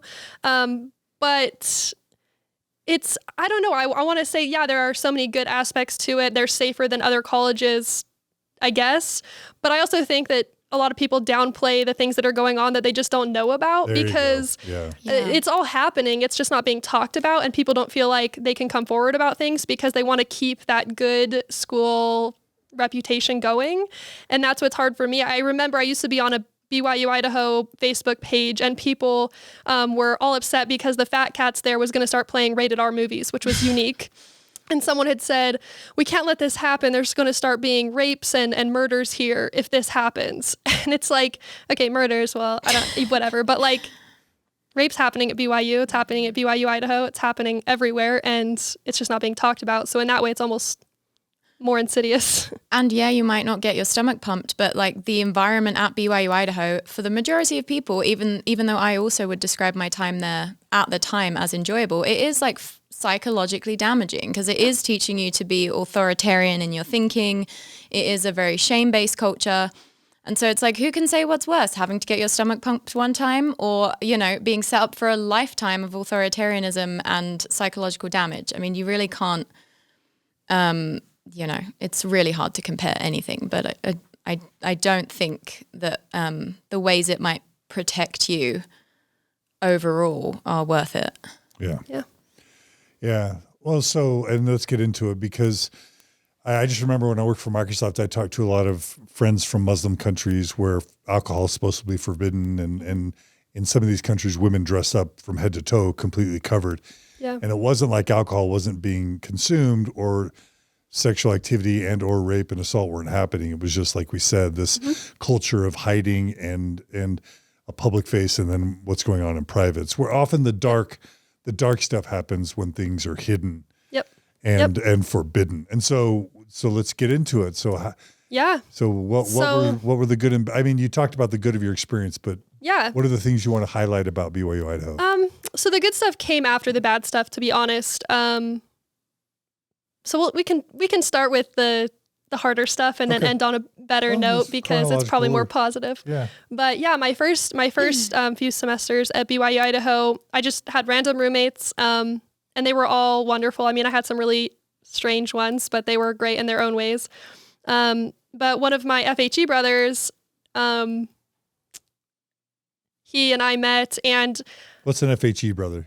so basically you have a group of boys and a group of girls that are assigned to come together and like every Monday have an activity together. As if they're a family. So as if FHE you're a family. stands for Family Home Evening. And so they create this kind of arbitrary, artificial family. Yes. So that you can start practicing being a Mormon family, just doing it with your peers. Yep. Instead of children. Yes. And they even call one boy to be the dad of the FHE family. And I was a dad in my BYU FHE ward. And they call a girl to be the mom. And they aren't necessarily supposed to date, but they can. And they do oftentimes. And they often do. But it's to basically have you practice being in a family. Yeah. And I think they've tried to get away from calling it brother and sister or whatever, but people still do it. Yeah. So... But yeah, I'd met a guy and we'd kind of talked a bit and got into some pretty bad situations with this person. But once... Were you dating at that point then? Or? We weren't like boyfriend, girlfriend or anything, but I was spending a lot of time with him. I started to realize that he was a scarier person than I thought. And I was getting into like situations where he was stalking me and following me and showing up at my my room and my apartment. And I felt a lot of shame about it. So I didn't want to tell my roommates at the time, even though they were friends. And so there was just a couple instances where some sexual assault, rape occurred. And I didn't process it very well at the time because I was kind of, based on all those other experiences that I'd had, I was thinking I was alone with him and it doesn't matter if I said no and it doesn't matter if I did any of these other things. This thing happened and it was my fault. And so it happened twice and I started to just spiral out of control pretty much just like mentally. I stopped eating. I was not doing well, but I didn't have anyone to talk to. And I felt scared to go tell a bishop because I knew if I told my bishop, I would probably get sent home because I didn't feel that I would be believed. This person was, the boy in question was a very kind, nice looking person. And I just didn't feel confident that my story would stand up against his. So I didn't want to get sent home from BYU-Idaho, and I thought it would be so embarrassing. I just didn't want to have to go through that, so I continued to think this is my fault. And the situation with him actually progressed pretty poorly. I actually ended up leaving like in the middle of the night to go home, and I had to just cancel a semester and just went home. And I didn't come back until the next year. But you ended your first year of college. Yeah, so I was in my second semester and I just went home early. Because of this boy? Mm-hmm. Because he was following me and stalking me and sending me scary messages and making threats against me. And even now, it's like stressful to. Sorry, I'm using the word like a lot, but it's stressful just thinking about it because I never reported it. Because once again, I didn't think I would be believed, and I didn't want to get blamed for it by a bishop, so I just didn't tell anybody, and it just went unprocessed, basically. And you felt that like shame because you had broken this arbitrary rule of not being alone with him, and that probably played into your fear, I assume, of being blamed. Yeah, it was a lot, and even though I knew it had happened, it took me a couple years to admit to myself that it did happen because I kept thinking, oh, I must have given him some idea that was okay or whatever, and I didn't know what sex felt like, so I was thinking maybe I just misunderstood the situation. Maybe that wasn't it. So I just didn't know what to go off of. And then I felt shame because I thought, oh, there was that thing that I was supposed to save for marriage and now I'm not as good and who's going to want to be with me? And so just like internalizing a lot of that stuff, it was ugly at the time, but like it didn't get ugly until later in my life because I just pushed it down and stayed at BYU-Idaho. So, yeah. So he raped you. Mm-hmm. I'm so sorry. Yeah, me too. But yeah. And I was going to say, where in the world would you have ever gotten the idea that what a boy did was your fault? And I'm kind of repeating, right? Yeah. I mean, it's kind of the similar themes as before. It's just if I was wearing a certain thing that would have been interesting or made it so that he couldn't, and that was always the phrase I got from Mormon boys and men, is the line is like, I just couldn't control myself. I can't control myself. And you really believe that at some point as a girl, that who you are is just inherently this sexual person that men can't control themselves. So it's on you. And yeah, it was just like all those experiences I had growing up of just like, well, in that situation, it was my fault. In that situation, it was my fault. So this is also my fault. And I had that little hope of maybe if I went to a bishop, they would believe me. But then like the acceptance of what if they don't and what if I get sent home was so scary and heavy. I wasn't going to do it. So it was a lot to feel. It's really chilling thinking back to you being a little girl and having your being pulled out of EFY or whatever because a piece of your skin was showing and that was going to make the boys have a harder time controlling themselves. And then that direct line to this situation. Yeah. And there was always like, I don't know, there's always jokes in different Mormon male circles about girls changing their minds or they said they wanted it and they did want it, they just didn't want to say they wanted it or whatever. And I was always afraid that I was going to be perceived as that someone was going to say, oh, well, you maybe just change your mind or whatever. There was just a lot of things that were working against me. So the risk wasn't worth going forward and talking about it to anybody. So I didn't tell anybody for a couple of years. And this is so messed up on so many levels, but from the church's standpoint, you would have spent so much time by this point in church educational settings with youth. You're like putting on a dress and getting a picture by the temple as a youth activity, or like making a list of all the attributes of the boy you want to marry, the Mormon boy you want to marry. Why can't the Mormon church teach its youth about consent, teach its boys and its girls and everyone about what consent is, what it isn't, what assault is, what rape is, how it should be dealt with when it happens, how to identify it? Because this is like the third time at least in your life that it's happening. Yeah. So that's anything you guys want to say about that? And there's one other super messed up thing I want to add. Yeah. The church has a consent problem, and it's painful for me when I discuss these issues and people want to say, you can't blame the church for that. Why are you blaming the church for this thing happening? I mean, there's a consent problem. Mormon boys especially don't understand consent. I mean, the church cares more about gay people being together than talking about rape and the problem that exists there. And it's painful because I know a lot of women and girls are out there dealing with the same thing and have trauma that they're not able to process or talk about. And it haunts you. It doesn't just go away. And so, of course, I'm going to be upset at the church and feel like if maybe I would have had a safe place to go to, I wouldn't have been blaming myself that maybe I wouldn't still be dealing with this. So abstinence-only sex education relies on this objectively false idea that you can just get people to not have sex, that people can just not do that. So then it's kind of inevitable. So you don't need to do any education. Yeah. Yeah, and so like the inevitable consequence of that is shaming people for the ways they're harmed by, things related to sex. Yeah. And then the other super messed up thing that is true at BYU Provo as well. Anywhere there's like this high demand religion running a university, is that and that whatever happens in your personal life is tied to your education, and that there's a bishop involved who's going to decide whether you're worthy to stay at that university, which is how the BYU honor codes work.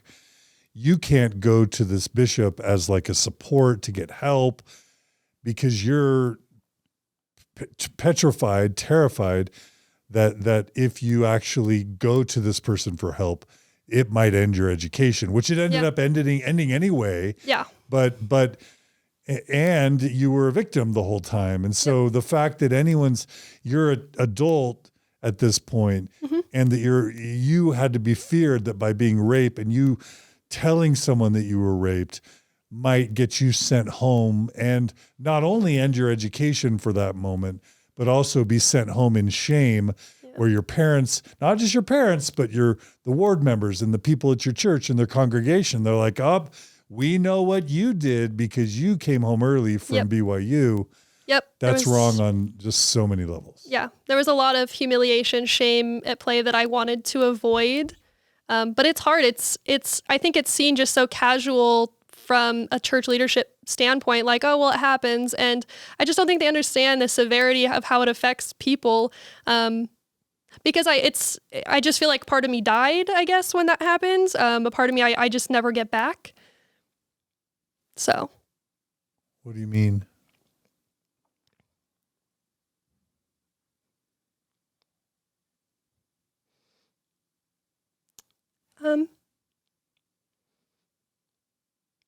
I just feel like before it happened, I just saw like the world differently. I had a different respect for the church as a system, as like a comfort. But after that, it was just, I just felt really lost. I felt like this hopeful part of me, this like loving part of me was just gone. This like part of me that could trust that system was just gone. Yeah. So yeah, you just don't get it back. And how did that affect you? I mean, it's kind of a loss of innocence. Yeah, definitely that. I mean, because once again, I'm thinking, while processing it, you're thinking, who's going to want to be with me if I'm not a virgin now? And who's going to want to marry me? And it's just things that you don't even need to be worried about when you're already processing trauma. But yeah, it impacted me just... the I'm doing something wrong just got super out of control at that point. I just thought I'm really doing something wrong because like church says, if you're doing all these things, then good things happen to you. And so then I start getting confused thinking, is this a trial that God gave me? Like, is this something that he gave me? Would he want this to happen?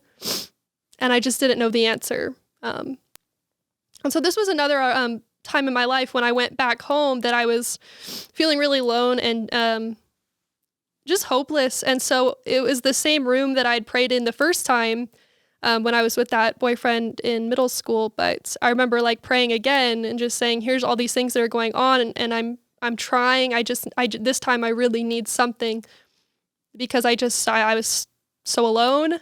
And it was just that silence again. No comfort, no warm feeling, no voice. It was the second time I was like, what am I doing wrong to not get an answer? And then it was, well, you were alone with him and that happened. So why would you get comfort when you did this thing to deserve what happened? So again, I thought I just got to be better, which is hard. So.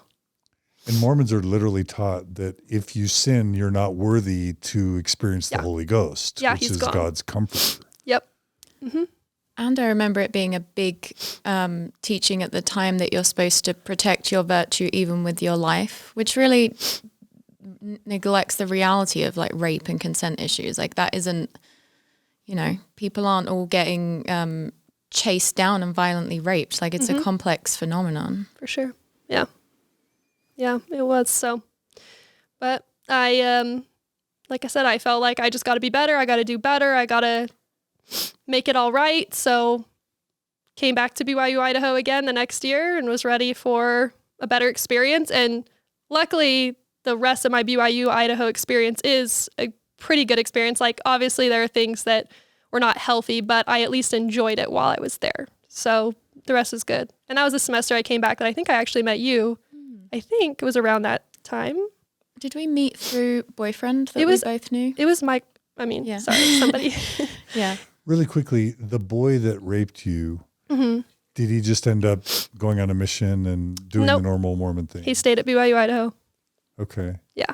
So was he ever punished in any way? Oh no, and I feel terribly about this now. I should have done something. I should have gone forward, but I didn't. And there were even text messages to prove that it happened, that I deleted immediately because I was so scared of the reality of the situation. I didn't know how to handle it, but I didn't do anything. I just thought I just need to minimize myself and this will go away. Because I didn't think back then, oh, well, if somebody does it to me, they're going to do it to other people. I thought it was just a me thing. So looking back, I feel terrible that I didn't report it. But yeah, he was there. I'm told that 99 out of 100 rapes or sexual assaults are not reported. I believe it. Yeah. It's scary to feel like someone's not going to believe you. Yeah. Yeah, and especially with me, like having several sexual assault experiences, I always felt like people were going to be like, there's no way that's happened to you that many times. You're just making it up or something. So I really felt like I better just not make it a thing. Don't be a problem. Don't rock the boat. So. Yeah. And really those experiences had probably primed you to accept more of that kind of treatment. Mm-hmm, for sure. Really quick, how were you treated by family and ward members coming home early from BYU? It wasn't too bad because I honestly made it sound like I was able to just take some online classes, which I was able to do, and that it was just an overwhelming experience being at college for the first time. And that boyfriend that I had broken up with in high school, he was still going to community college at the time around there. So people just kind of assumed, I think, that I was still trying to see him. So luckily my experience coming back from school wasn't anything too crazy. Okay. Yeah. Okay. Well, I'm so sorry that, I'm so sorry that happened to you. And Appreciate it's so common. Yeah. That's the sad thing, is that it is so common. Yeah. So to say BYU doesn't have a problem, it's just hard to believe that can be true. Yeah. So you go back to BYU-Idaho eventually and have a decent experience. Great experience. I had wonderful roommates when I came back. It was so awesome, so fun. This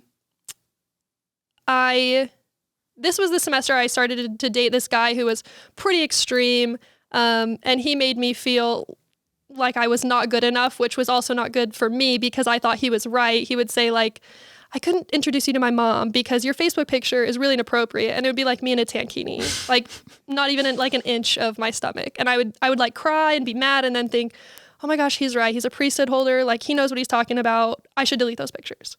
So I dated him and then he broke up with me. Well, the first time he broke up with me is because he said his patriarchal blessing he thought it meant he would marry someone who skis and I snowboarded. So, and people tell me that there's no way that's true. I wish it wasn't true. I don't know how that happened to me, but it did. Anyways, he broke up with me a second time because he said he felt like I needed to go on a mission. And if I would ever have a chance marrying him, it would be if I go on a mission. And so I was angry. I was like, oh my gosh, I'm not doing that. Like it was right around the time the age changed so that younger girls could go on the missions and I didn't want to go. But then I started thinking about it a lot and I was like, I'm really ungrateful. Like I've had a wonderful life. Christ literally died for me and I can't even spend a year and a half teaching the gospel. And I really always have really cared about other people. And I thought about all my experiences. And I thought, oh my gosh, there's so many people out there that have had tough experiences. If I can bring them to the gospel, maybe they can heal too. Like I thought I was better somehow, like I'd healed. But so I just thought, okay, yeah, I'm going to go on this mission. I'm going to prove this guy that I'm able to go on a mission. I'm going to do it and do it for Jesus too. But really quick, I think I read in your outline that you were also, before your mission at BYU-Idaho, you encountered some kind of questions about the church or its truth claims for the first time. Yeah, totally. Do you want to talk about that before? Yeah, definitely. What's your mission? No, that's perfect. Okay. So that boyfriend I had in college, the good one, he had some friends who really did not like the Mormon church. They would always be like, you're not sharing that stuff with him. And I'd be so offended. I'd be like, what? It's great stuff. And so when I got to college, one of his friends had sent me this YouTube video, and it was a guy sharing his testimony basically about leaving the church, about all the things that happened and how his life's been really great since he left the church and all the doctrine that was troubling to him. And I got about halfway through and I turned it off and I thought I was going to throw up. There was no way that guy could be really happy. It was very confusing. And I just felt what I felt like was that darkness all over. I was like, oh my gosh, I'm out of control. So I called my dad to say, hey, have you ever heard of some of these things? And he kind of gave me the answer of, there's a lot of people in the world who hate the church and they just want to make the church sound bad. So that's probably what it was. And that worked for me. I was like, sounds good. Yeah, if this church is true, of course there's going to be people trying to bring it down. So I kind of just like stuffed that away. But once again, it was in the back of my head a lot because I remember thinking, can people outside really be happy? Because it's always taught to you that wickedness never was happiness, and unless you're in the gospel, you're not truly happy. So it was very weird for me to hear that there were other issues like polygamy. I didn't know that technically it was still like an eternal practice. In Mormonism. Yeah, I didn't know that maybe one day I would have to be sealed to somebody with other multiple wives. Like that had not occurred to me before, and that was shocking. But yeah, I said, okay, well, I'm just going to have to make it work. So I'm going to put it aside, and one day, hopefully on my mission or whatever it is, like I can figure it out. So that was my first like head on with what people would refer to as but just ex-Mormon material. Any other issues that you want to mention that kind of became items on your shelf besides polygamy, or is that all that comes to mind? Oh yeah. So this, in high school, one of our, I don't know if he was a counselor, but he was also a coach. He was just the nicest person. And he was talking to us in a group once about how Mormons were racist, and he was black. And I was like, that's just not true. And he was like, yeah. And he like gave me an example of some things that had happened. And I was like, that's just not true. And I assumed he was telling me what to believe as an outside member about something that I already knew more about. And so in my head, I was like, that's just not true. So whatever. But I did think about it a lot after, because I kept thinking there was no good answer for why Black people couldn't have the priesthood, and it didn't make sense. And so that was also a shelf item too, which started around my senior year of high school as well, as just like, yeah, that doesn't make a lot of sense. And so I put that on there as well. Yeah. Okay. All right. So is your mission the next thing in your story?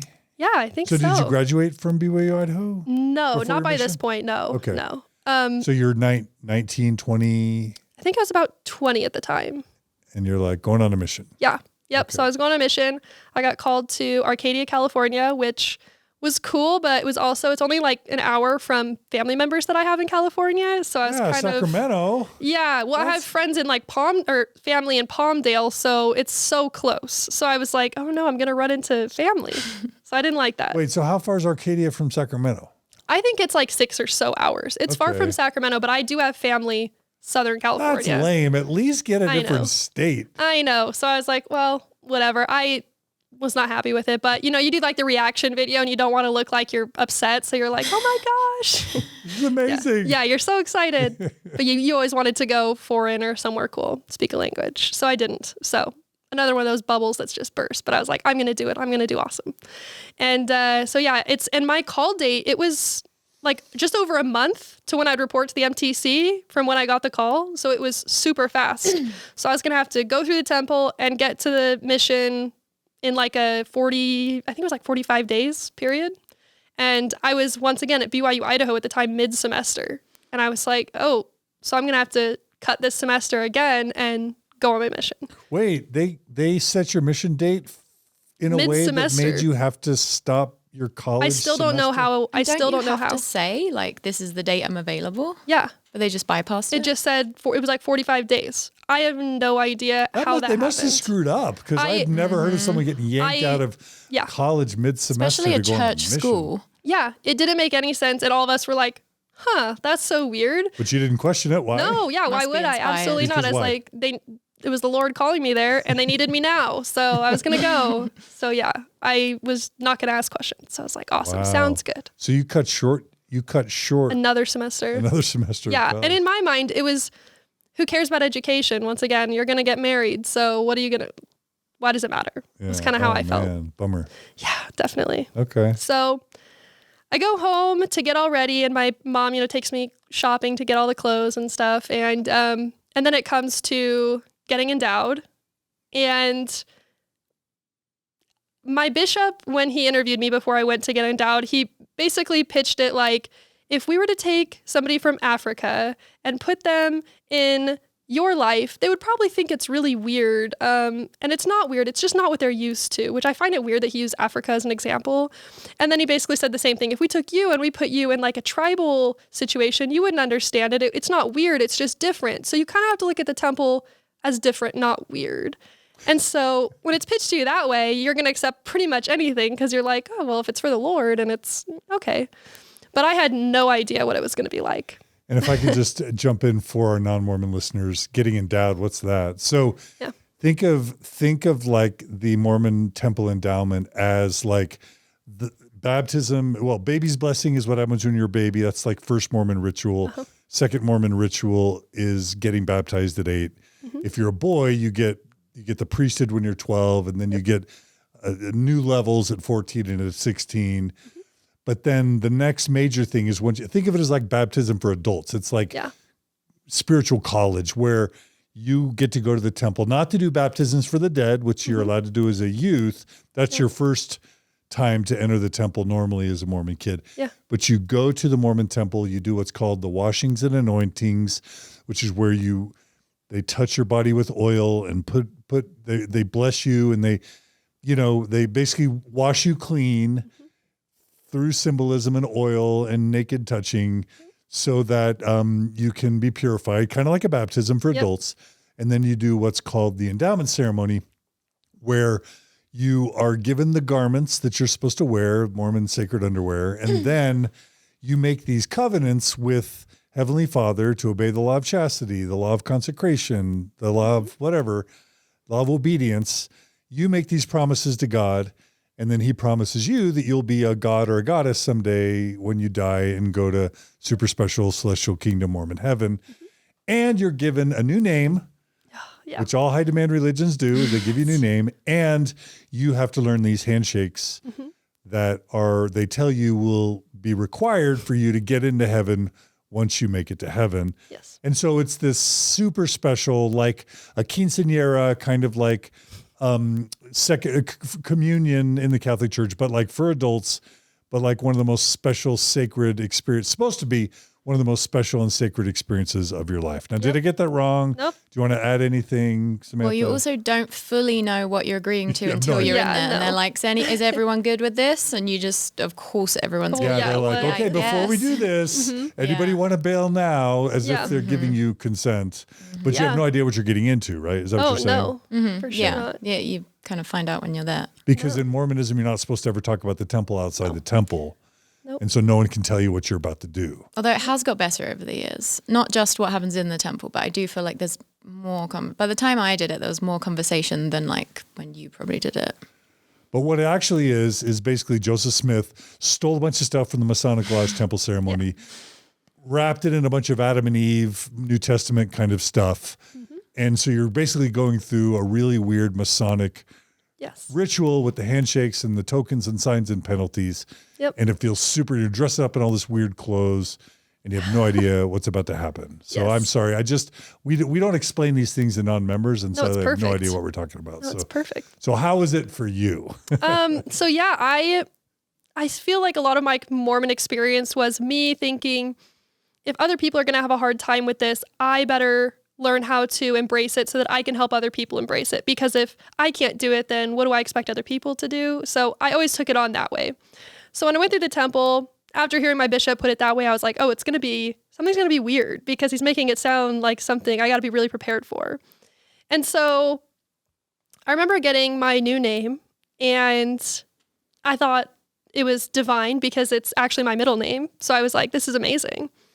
But then I found out almost immediately that everyone was getting that name.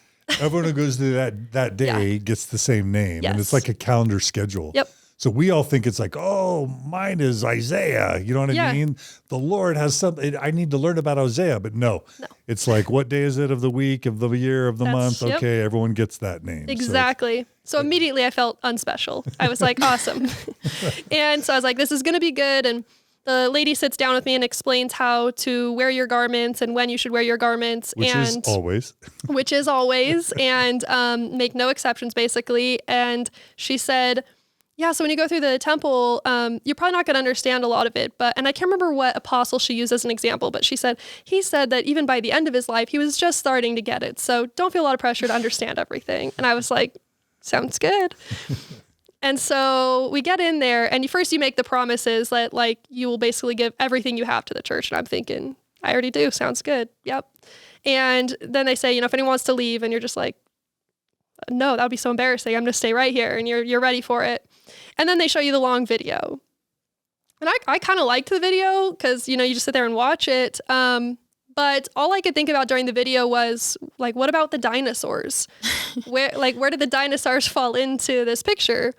Because they kind of do this creation video where they're showing like Adam and Eve in the garden and God creating the animals. Yep. And it really confirms that they were the first life on earth. So that just didn't make sense to me.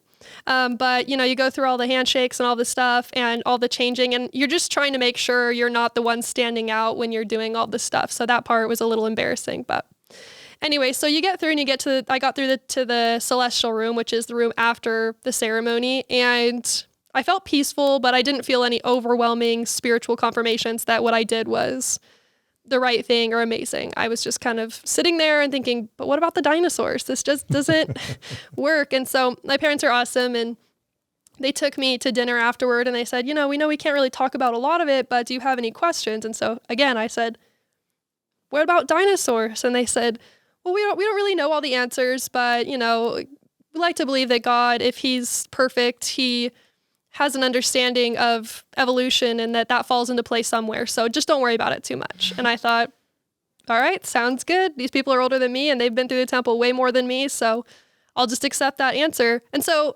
over my life, I've gotten really good at just accepting what I'm told because everyone's smarter than me. Everyone knows more than me.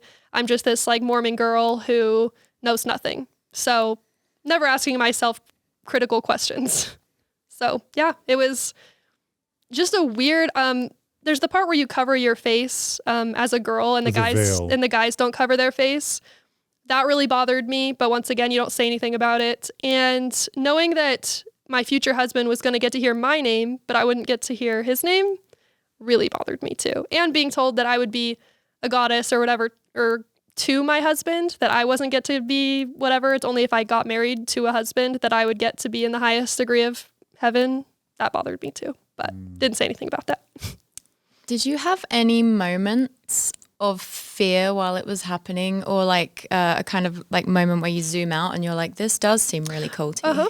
Yeah. It was as soon as the chanting started. Yeah, for me too. Yeah. It's visceral when people chant. That, for some reason, just made me really uncomfortable, especially with the face covering. Yeah, didn't know how to process that. Did you walk away feeling disappointed overall? Yeah, definitely. Me too. It was again, that same experience where I'm going to go to this thing that I thought is going to be this wonderful spiritual experience my entire life. I'm going to be changed by this thing. And then going in with just feeling the same, I guess. Like I didn't feel this confirmation. I didn't feel amazing. And yet I'd done all this work to be perfect enough to get to that level. And yet I still wasn't feeling it. So I felt a bit confused, but yeah, I did feel let down. I did feel like I didn't get the experience I was hoping for. Just one thing after another. People telling my you your heart's whole breaking. life that it's this magical special experience, and your expectations are like somewhat minimized. It doesn't sound like you were ever expecting some crazy heavens opening up experience, but just looking for like the bare minimum. Yeah, just like that degree little of what burning. you've heard it would be, and then every single time. Yeah, because you're told this is literally the house of the Lord, where the Lord dwells. So you think if I'm ever going to get, if God, God didn't show up, Heavenly Father didn't show up for me in the past, but like he'll show up for me here because I'm pure and in his house. Exactly. And so I didn't get it.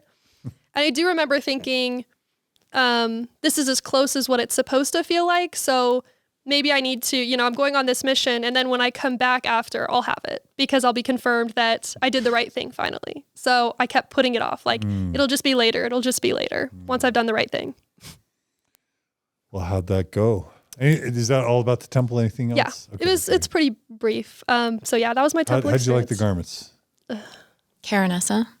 Well, those were maybe the better ones, but I am weird about how clothes fit on my body, and I just have some sensory stuff about wearing layers, and so it drove me crazy. The garments drove me crazy, and then when I went on my mission, there was the biggest heat wave that California had had in years, and so it was almost 100 at night, and just sweating with these garments on was miserable. So the garment experience was not good, but my modesty blog, which we'll talk about later, is kind of how I tried to make that work.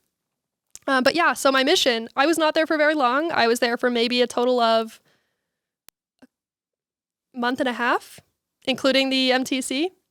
And so I get to the MTC, and I'm so excited. I was so pumped, and I loved my companion in the MTC. I was like, I'm ready for this.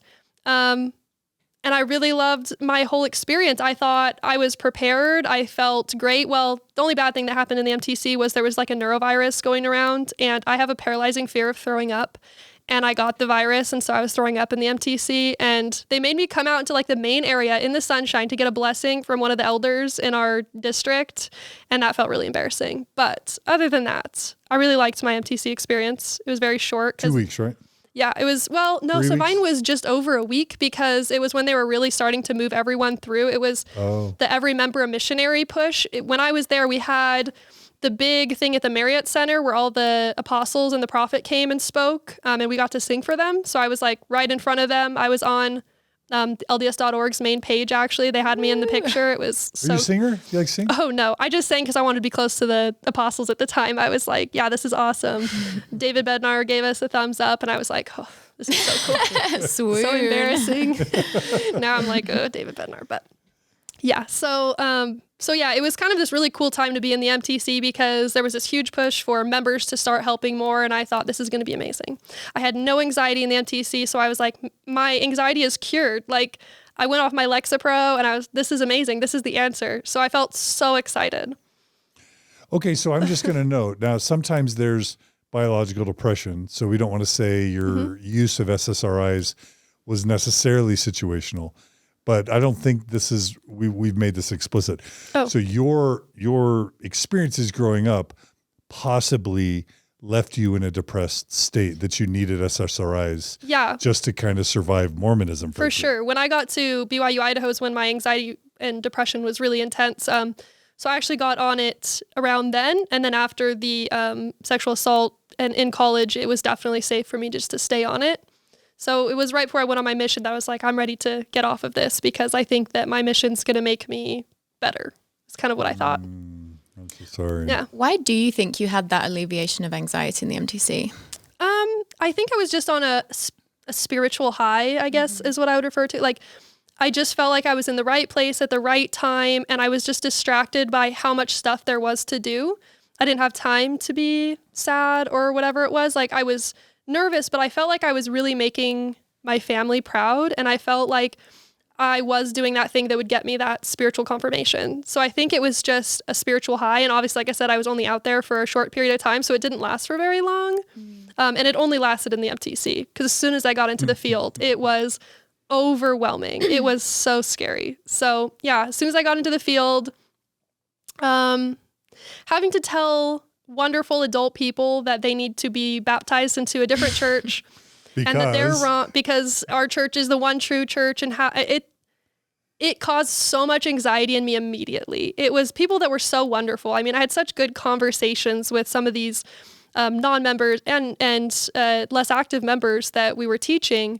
And it would just, my anxiety would feel like so big, and I would always think I was going to throw up. So I would have to like run to a bathroom or get out of the room really quickly. And it's really hard to teach a lesson when you're constantly thinking, I'm going to throw up. I can't do this. And so I was having, 5 or 6 of those panic attacks a day on my mission, and I just couldn't get a handle on it. And so I think I kind of panicked, and I was like, I am not an effective missionary if I'm out here feeling like this. And I knew I could have pushed through and just kept going, which is pretty much what I did with everything else. But for some reason, I was like, I think I'm supposed to go home and help people that have anxiety and depression to like know that they're still capable and they can be a missionary in their everyday life. So I told my mission president, I was like, I think I need to leave. And he didn't really try to convince me too much to stay, which was interesting. He was kind of like, well, if you think that's what you need to do, let's have you do that then. And then they bought the ticket literally overnight. And the next day they were like, all right, you need to be at the airport at 12. I was like, oh, damn. Okay. Wow. Yeah. So. Because I've had other people on Mormon stories where the mission president's like, don't go home. Yeah. You got to stay. And most people, I think that's their experience. So when even if they're suicidal. Yeah. Oh yeah. One of my close friends had a pretty traumatic experience on their mission, and the mission president was they didn't let them go home basically. So I know that's the most regular thing. And I guess when it happened to me, I was thinking, yeah, if he's not pushing back, that's exactly what's supposed to happen. So this is all part of the plan. This is all going to be okay. Yeah. Really quickly, when the Mormon Church, this was a really important moment. Thomas S. Monson was prophet, and they did 2 things. They lowered They lowered the age of Mormon men from 19 to 18. Yep. Because too many Mormon men were not going on missions because they do a year of college and then decide they didn't want to go on missions. So they lowered the age to 18, and then they lowered the age for women from 21 to 19, which was second major deal. And previous to that, within Mormon culture, women were, sort of like missions are optional. Go if you can't find a husband while you're at BYU, or if you really feel called, but otherwise your job is to get married and have babies, not to go on a mission. Yep. That as the church was hemorrhaging members and losing missionaries, then they started encouraging all young women who were worthy to start going on missions. And the only reason I'm mentioning all that is because it almost doubled the mission size temporarily. Oh yeah. But also it like tripled the number of early return missionaries, because there's been this massive wave of early return missionaries ever since, of people that just never really wanted to go, shouldn't have gone, had no business going, and they went. Yeah. So you would have been one of many. I would guess up to a third of the missionaries who went to your mission would have gone home early. Yeah, there were definitely a lot of people that I knew of that went home early. And it was when they made that announcement about the age change, I remember it was during not general conference. I think it was like a priesthood session or something other than actual general conference. But I remember my friend calling me and being like, does this make you want to go on a mission? And I was like, no. At the time, I was like, absolutely no. I have no interest in that. And obviously my desire to like serve the Lord and help other people eventually is what got me there. But everyone in the MTC, that was when they said, stand up and say why you came out. It was, the age change, age change. So it was a huge push. And I completely believe that a lot of people were just not ready for that. They just felt like it was the right thing to do. And I know that's kind of what I got caught up in, but coming home was super scary because you've only been gone for, you have everyone stand up in your ward for you when you leave, and they sing with you and they send you off, and then you come back. It's a very uncomfortable experience. Because they think that you've done something wrong. They expect that you've sinned, or there was something you hadn't fully repented of before. So they're looking at you like, why are you here? I mean, I had people say that, why are you here? And it was super embarrassing. Because in Mormon culture, if you lie to your bishop to go on your mission and you've had sex, or even like petting or, touching body parts with another person, and you hide it and lie about it, there's this pressure cooker in the MTC or on your mission where it's like, if you haven't repented for everything, and then you are pressured to confess out of guilt, then you confess, they send you home. Yeah. And so anyone who returns early there's this broad general assumption that you must have not, like you said, Yeah. and I'm just trying to explain this to the non-members. Oh, perfect. You must have had sex with someone and didn't repent. Yep. And given what you had been through already. Yeah, it was a lot. And interestingly enough, so when I had my interview with my stake president to go on my mission, you know, you interview with him before you get the approval for your papers and all that. It was a weird experience. I first off, I was sitting in the chair and there was his secretary there, and he said, "I need to set you up with my grandson." And this is just some random old guy that's a secretary, and I'm in there for a mission interview. He's like, "I need to set you up with my grandson." I'm thinking, what are you going off of? Like, this is weird. He was like, "Oh, what are you here for?" And I said, mission interview. And he said, "Okay, well, you guys should go out. And if it doesn't work out, you can still go." Like, it was, to him, that's more of my priority. And I'd never met his grandson, but it was a weird experience. And so I get into the interview with my stake president, and he was not one of those warm and fuzzy ones at BYU-Idaho. He was intense. And he was grilling me and saying, "Are you sure there's not something that you haven't repented of? Are you sure you're ready for this?" And he just kept repeating it over and over as if he knew something that I didn't. And so I started to panic because I was like, is he referring to, the rape situation? I was thinking maybe he knows something about this. And I was so ashamed and so worried that it would impact my mission. It was a time that I lied. I said, "No, there's nothing else. There's nothing else." And he just said, I just want to make sure that you're ready. I don't know. I just feel off." And I was just like, "I feel ready." He said, "Okay, well, if you say that, okay, I'm going to trust you." And I cried all the way back to my apartment after. And I remember my roommates and their boyfriends they were like, "That's not normal. I don't think that's normal for someone to say," because he had said, "If you have any sins that you haven't repented of or you have repented of already, you need to tell me them again." And I was like, that seemed weird. I'd never heard that before. I thought if it's been forgiven, it's been forgiven. So it just didn't make any sense to me. So I did have to rehash some of my previous ones, but I didn't bring up the other situation. So I left that feeling guilty. I felt like I'm not good enough. I'm not good enough to go on a mission. The stake president, who's this really powerful, close to God figure, just felt it. He feels that I'm not ready. So that was a hard way to get sent off. Although you didn't lie because it was rape. Right. Like you shouldn't. But and I know that now. It's telling that you thought that it was a lie. Yeah. And do you think that when we think about your early return, do you think maybe that was hanging over you subconsciously? It did a little bit. You weren't worthy to be there? It did a little bit because I wondered if that's why I was having the anxiety. But then I kept just trying to turn it into a positive thing and saying, yeah, if there's people here that have anxiety, that's who I need to help, because unless you reframe. Well, it's actually quite healthy. Yeah, I mean, in a normal worked. Psychological situation. In some way, it kind of worked because there was a lot of like rumors and murmuring going on at church, and I would hear about it, people saying things about me. So I thought next fast and testimony meeting, which was like the next weekend, I was going to get up, bear my testimony about there being a plan and my anxiety, and just knowing that if you have anxiety, you can still be like a wonderful missionary, even if you can't be an actual missionary. And so I kind of cleared it up, and I didn't hear too much after that.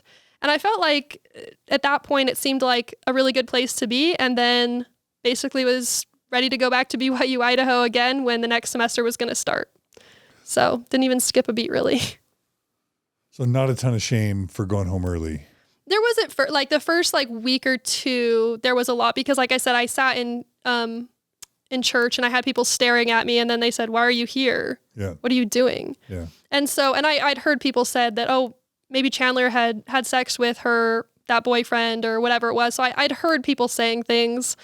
So I knew it was a topic, and I did feel really embarrassed, but I think it was a weird point in my life where I thought I'm not going to let that get to me because I want to be a really great representative of Christ, and Christ would do this thing instead. So I tried to channel that. All right. Yeah. I feel like it sounds like you've always been kind of an open-minded person. And like you said, you always felt like other people knew more than you. Yeah. Which in some ways is a good quality to have, like being willing to accept that everyone kind of has wisdom that they could give you. And I feel like it would be so anxiety-inducing to be on a mission as that personality type. Oh my gosh. Telling these adults what they should do. Yeah. And wonderful people too. People that were so service driven and just so accepting of us and so willing to make us comfortable in any way possible. And they would say, we're happy to have you here. We just I just don't want to talk about the church. We just like having you here, and us finding ways to still sprinkle it in anyways, and then still being respectful of us. I mean, but my companion was intense. My trainer, she was like, here's the list of do not contacts, and we're going to go contact all of them today. She was really intense. So my experience was hectic. But yeah, it was stressful to have that feeling of just people know themselves. Why am I here as like a 18 or 20-year-old, whatever, telling them how to live their life when I don't even know, like I don't even have all the answers. So I felt like a fraud, I guess. Yeah, I felt fake. Also, I wonder how it must be quite different not having been, because Mormon boys, they're 3 years old and they're singing, I hope they call me on a mission. And they're doing these positive visualizations throughout their life of how they're going to make it through their mission. But then I wonder how it would have been not thinking you ever would go on a mission and then suddenly you're doing it. And yeah. I think it just made me feel like I was going to be that much better and that much more worthy to be with an awesome priesthood leader. Yeah. Also, you said something earlier about how they started encouraging women to go, but there is still that distinction, right? Where with men, it's like you should go, but then with women, it's like if you want to, you can. I don't know. They don't require it of women even now in the same way of men, do they? I don't think so. I don't think they do.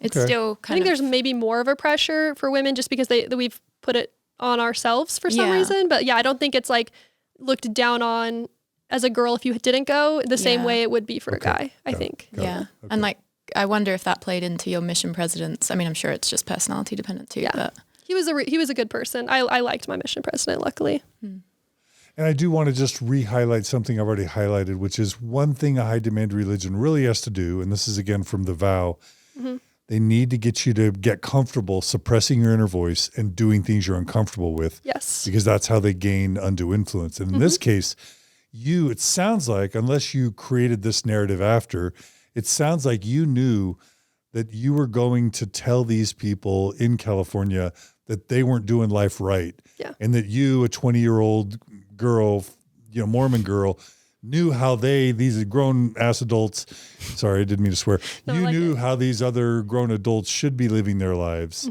And that felt wrong to you, that felt something isn't right about that. Right. And if Mormonism's working as it's designed, you would have packed that down and said, nope, the problem's me, not the gospel. And you would have learned to pack that down and ignore it and just keep telling people that they're living the wrong life and that your life is right. Yeah. And there's always this weird irony of like these 19, 20-year-old boys and girls who don't know the first thing about real life. Yeah. Telling 40, 50, 60-year-olds how they need to be living. It's a real irony. But your inner voice was telling you that there's something wrong about it. And that's why you were having anxiety and depression. Yeah. Is because you knew somewhere that was wrong, but you probably weren't paying attention to listening to that inner voice. Yep. Because that's not a Mormon's job to really listen to their inner voice. Now, I'm not trying to project all that onto you. You're exactly right, though. That's exactly how I see it now because, on paper, when you're in the MTC and you're like kind of playing missionary, you're pretending to teach people and you have fake investigators. It's just a different experience than actually going into the real world and doing that thing and seeing their faces and knowing these people. I mean, I even read my mission journals now and I just have so many funny questions in there. Like, how can I teach people if they don't want to be taught? Like, how can I still be a good friend to them? Like, there was so many things that I was struggling with that I thought that was just default anxiety when really it was, I knew that it wasn't right. I knew that wasn't a good thing to do. I mean, my brain wasn't even fully developed and I was trying to there was one particular investigator we had and she had some serious mental health issues. She was not very stable and my companion was pushing me to get her to be baptized and she clearly didn't understand the gospel. She just wanted somebody to talk to. And I would push to my companion, say like, let's just be a friend to her. And that's not how the mission works. You drop people if they're not interested.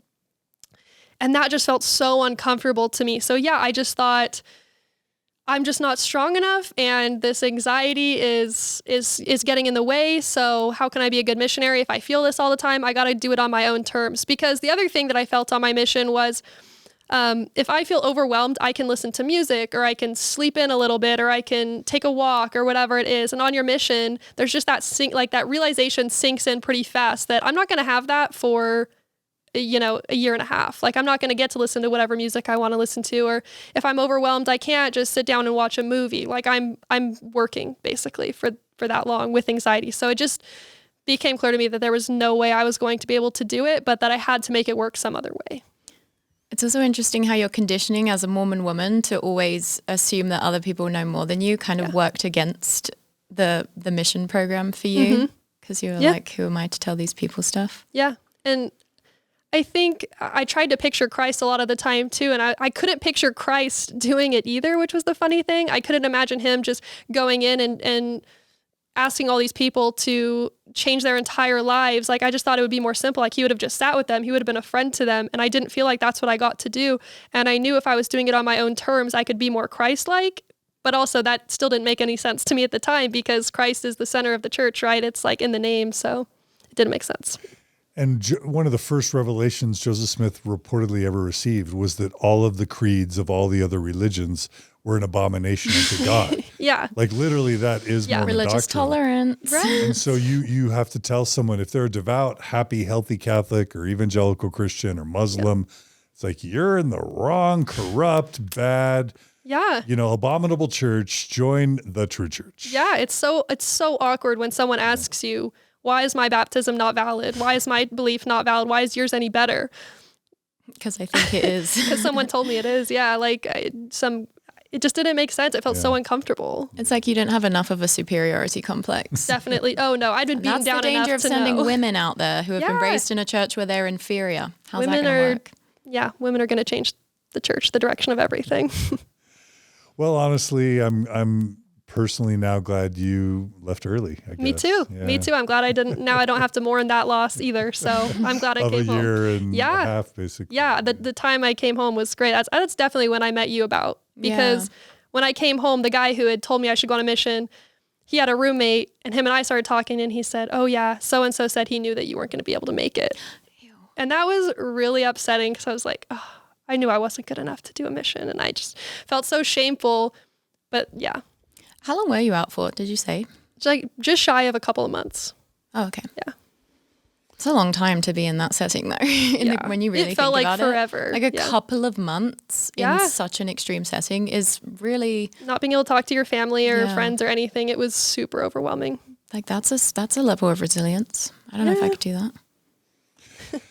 Well, this has been a gripping and powerful episode so far. We're going to have a part 2 of your story. So YouTube watchers and listeners, we're going to be wrapping up in just a second, but I just want to make sure you know, usually on YouTube, it's tomorrow we'll premiere part 2 of this episode. Or if you're just listening after the premiere, you'll listen or watch part 2, which means you'll just stop this and switch to part 2. But before we end this segment, we're going to be getting into your fashion blogging, your marriage and or marriages. We're going to be getting into other stuff, faith stuff. What are the final things you would want to kind of tell of your story, kind of to conclude part 1? That's a good question. To conclude this segment, yeah. Yeah. I don't know. I think that... So you come home. Yeah. I came home, and I think I was just, weirdly enough, it doesn't match my experience, but I felt intense shame, but I just don't think that was new for me. I was comfortable with shame at this point, but I felt like geared up. I just felt ready to go, because I knew I had this unique mission of helping people who struggled with anxiety or mental health to do it their own way, to like empower people to share the gospel in unique ways. So I think it just had me feeling excited, because it was more of a creative take on the gospel, and I'm more of a creative person. So I thought, oh, here's a way to make it my own without having to follow such a strict plan. So I was feeling kind of great at this point. So you're coming home and you're going to do what? I'm going to go back to BYU-Idaho and keep being a missionary on my own time and start a blog. So let's talk about BYU-Idaho for like the next 10 minutes or so. So how was that part? So yeah, going back it was great. I had all my same friends there. I feel like a theme of my experience is just dating a lot. Like I always talk about people I've dated, but it's just so much of my experience is just a lot of dating. But so I started dating another guy, and let's just be clear. Your number one job as a Mormon young woman is to date and get married. Exactly. Right? A lot of it is just, you better be dating. And I had a really low self-esteem. So I just felt like I was so lucky to get to be with these people, and I was just nobody. And I could learn so much from them. And really, they were, for the most part, horrible people. It's like a bummer. Who was horrible? These guys that I was dating, they were just horrible. What was horrible about these BYU-Idaho boys? They were all returned missionaries, right? Yeah. They were. And it was just a level of superiority that I always felt. They always knew they were better. If I even talked so much as like, I feel like I'm going to do something really awesome in my life and I just don't know what it is yet. It was always, be a mom. You're going to be a mom. That's what it is. So they always just expect you to be a mom. And I think for me, the one of the unique things about dating Mormon men was the priority of making sure you, as their girlfriend, are hot. Like that you look good, that you're like the trophy girlfriend, the trophy wife. It's huge priority to Mormon men in dating women. I mean, the amount of times that I was told you're like a trophy girlfriend, you're like a trophy wife as like a compliment by Mormon men. It's not a compliment, but they think it is. And I think it was exhausting because I already had so much issue with how I was perceived because of being Mormon. I as a Mormon woman, it just accelerated it when I realized, oh yeah, all these guys really do care that much about looks. Like if you aren't pretty, if you're not following that super feminine look, if you're not dressing super nice, they really want nothing to do with you. You're kind of wasteful. So I think it just added to my feeling of I need to be whatever they want me to be. And that was not a healthy way to start dating. It's just who I am is moldable. Yeah. Who you are is what? Moldable. It can be whatever somebody wants it to be. I can be whatever they need me to be, basically. Kind of like Mormonism. Yeah. So I think I lost a lot of myself a lot of times in relationships because you just be the pretty girl who listens and doesn't have a lot of ideas and doesn't dream too much. You just are there to be an accessory. My heart is breaking for all the Mormon girls and women everywhere. Yeah. Samantha, I saw you nodding your head. Are you vibing with, you dated a lot of BYU-Idaho, right? Yeah, I did. Yeah, I think we had different experiences, but I would definitely agree with the assessment that there's a big focus on aesthetics, quite a narrow aesthetic as well. Yeah, it's hard to say. My self-esteem was low in its own way too. But I don't think I'd had quite so many self-esteem lowering experiences as you, maybe. Yeah. So I maybe got slightly luckier in some ways. Yeah. Okay. And my experience with my mom growing up, she struggled pretty severely with body image and things related to that. And my mom is seriously one of the most wonderful, beautiful inside and out people. And I always saw her as not confident, as always thinking she could be doing better, insecure. And my mom is just wonderful, beautiful in all ways. And so I think Mormonism got to her early on, and witnessing kind of how she carried herself, I think is a lot of how I embodied myself. And not that it is not her fault. My mom taught me to be a wonderful person. I'm so grateful for my mom. But I think it put me in a different type of a box than maybe some people would have just growing up with a mom who had struggled with body image. So staying thin, is that kind of... Yep, staying thin. Was that a struggle? Like, was that always on your mind, I guess? Oh, yeah. Yes, definitely. Still to this day. And I mean, I've gotten better. I've improved so much, and therapy's helped me a lot. But like, I don't eat without feeling bad. I can't eat without feeling bad. I can't not want to be thin. And I'm getting better because I understand that that's, a lot of fat phobia and things like that. And there's so much more to life than being pretty and thin. But it's definitely was an obsession because I had to fit that mold. So it's just hard to make it just go away, I guess. We've interviewed a lot of people, young women, that when they go to BYU, there's the dorm food, and then there's kind of this rumors about the freshman 15 where you gain 15 pounds. Yeah. And some people's eating disorders get either triggered or amplified when they go to BYU. Mm-hmm. Yeah. Yeah. Oh yeah. Mine was triggered in a different way, I guess, because I had heard about freshman 15. I was like, there's no way that can happen to me. And so I was working out like 2 or 3 times a day, and I was tracking my calories. I was eating like 800 calories a day, and I didn't think that was bad. My dad, I think a few times had said, we're bringing Chandler home. She looks too skinny. So you're restricting. Oh, for sure. For sure. I just wanted to be good enough. And I think food and body image gave me a sense of control. I think that's why my mom has struggled with it. And that's why I struggle with it. Is just, it felt like the one thing I could control. If I do this thing, there's a result and I know it happens. So at least that's for me why I would link the two together. I'm so sorry. Man, this is hard. I know. This is hard stuff. I know, but. Okay, anything else you want to share about your BYU-Idaho experience before we get into, I guess, blogging and marriage and those sorts of things? I don't think there's a whole lot of other BYU-Idaho experiences. I mean, I dated a lot of weird people and have a lot of funny stories, but that's always on TikTok. And I met Sam because she actually was one of my boyfriends. He and her were friends, but Sam was like my favorite friend that he had because all of his other friends were just mean and like they were just weird. They were protective over him. And you were the only friend that would like take my side if he did something wrong. So Sam was, and Sam but always. I was still bitchy too. No, I had my issues. But I really admired Sam because Sam didn't strike me as the typical Mormon girl. You didn't seem to like she didn't buy into all the same stuff that I would have. And I know there are certain things, but you just seemed like you wouldn't take the same garbage that I would have necessarily. Like there was just a different way about you that I admired. So Sam was a good example of seeing somebody who still really bought into it, but not nearly to the level I would and would have stood up for herself. So yeah, really I feel like that. where we had crossover was we both were deeply committed to the church and like kept all the rules. But like, I don't know, I just feel like we would have conversations that were deeper than I could have with a lot of girls at BYU-Idaho. And I feel like that too. I could tell you're intelligent, like right off the bat. Thanks. Yeah, I felt like that too. And we both love Taylor Swift. And yes, we both love Taylor Swift. And I'd say as far as modesty, the modesty saga continues at BYU-Idaho because I dressed very modest when I was there. And I remember I had one of the members of our bishopric pulled me aside one Sunday to say, we've gotten a couple of complaints.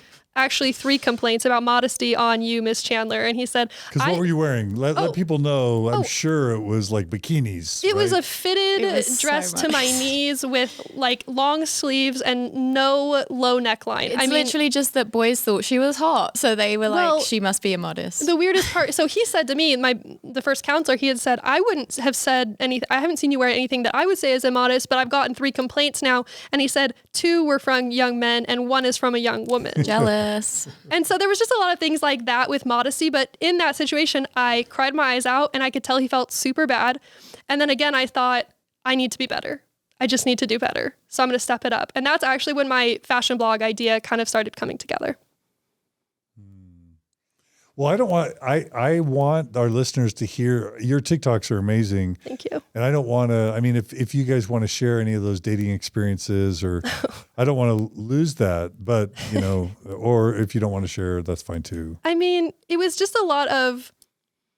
If you had to summarize it. Yeah, it's dating in your early 20s at BYU-Idaho, it feels like you're a child dating because you don't really get to be an adult. It's not like you're going to a bar or you're going somewhere like most people that age are doing. You're going to a homemade fort to watch a Disney movie and doing finger paints. A lot of fort building. That's kind of what it's like. It feels very childish and weird. So are you exaggerating or are you? No, I've had all those things happen and the fort thing multiple times. So many forts, John. I cannot express this enough. Multiple what is it about forts? So many forts. Yes. Especially because it's like people would just make forts and then make out in the forts. You know, that was essentially the reason for the fort. Yeah. So there's just a lot of that and a lot of guys telling you like the first or second date that they know they're going to marry you. Well, I feel like you probably self-esteem related, but you seem to date a lot of guys who just thought they could tell you what to do. Yes. And I remember my first boyfriend at BYU-Idaho, was like that and was like, you need to wax your mustache. And I was like, what the fuck? What the heck? So I feel like I had an experience early on of a boyfriend like that and was just like, nope. Yeah. And then from then on, like I was a relatively strong woman, like for definitely, BYU-Idaho. Yeah. But I feel like you just amassed so many people who would be like just saying stuff that was completely inappropriate and unnecessary to like be sharing their opinion about that or trying to mold you. Well, and I feel like too, if you converting to the church, like since I grew up, knowing nothing different than being told to do a certain thing and not trusting myself and just doing whatever that thing is, being moldable, like I'm saying, I think that was just all I ever knew. So it felt familiar. So that's why I definitely liked how you were, because I was like, oh, that's cool. That's different. Well, boys would realize I wasn't moldable and break up with me. So they'd be obsessed with me for like 2 months and then be like, ooh, she's not going to be a great wife. She kind of seems like she wants a career. Boom. I've never heard this term being multiple. Am I saying it right? Moldable, like changeable. I'm You're sorry. fine. I'm mumbling a little bit, but moldable. Moldable meaning like whatever you want me to be. Malleable. Okay, Yeah, got it. exactly. Okay. Yeah.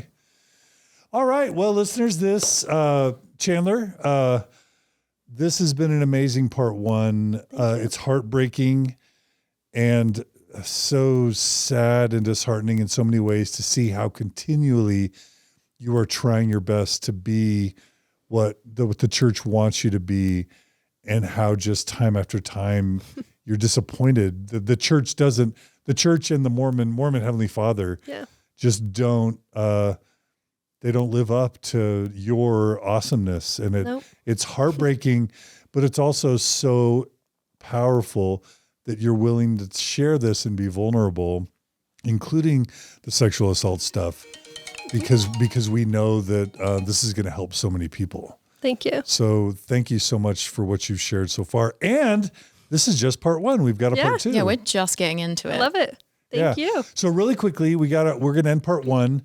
What else do we have coming up for the rest of your story? So kind of a lot. So the fashion blogging, doing a modest fashion blog, that's a pretty big chunk. And then I would say moving to Utah is a chapter of my life, and getting married in Utah. And then getting divorced as well, pretty young. And then getting married again. Woo! And then getting divorced again. Woo!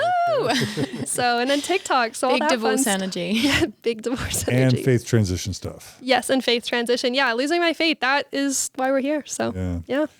So, Samantha, it's so lovely to have you here. I love having Kara, and I love having you. Thank you. Thanks so much for being here. You add so much to this conversation. Yeah, viewers, no, I'm most excited for part two of this interview. I do think this has been an incredible part one, but I'm very excited for part two. Part two is going to be good. This is the stuff I'm really looking forward to getting into. So if you're on a live stream, just come back tomorrow and we'll start tomorrow. If you're not on the live stream, just go immediately to YouTube or your podcast app of choice and check out part two. You won't regret it. But thanks so much, Chandler. Thanks so much, Samantha. Thanks so much, listeners. Thanks to everyone who supports Mormon Stories podcast. If you are a donor, thank you so much for making this podcast possible. If you're not, we lose donors all the time, every month, and we need your support. And if you value this content and want to see it continue, please go to mormonstories.org, become a monthly donor, and we'll keep doing this content for as long as we can.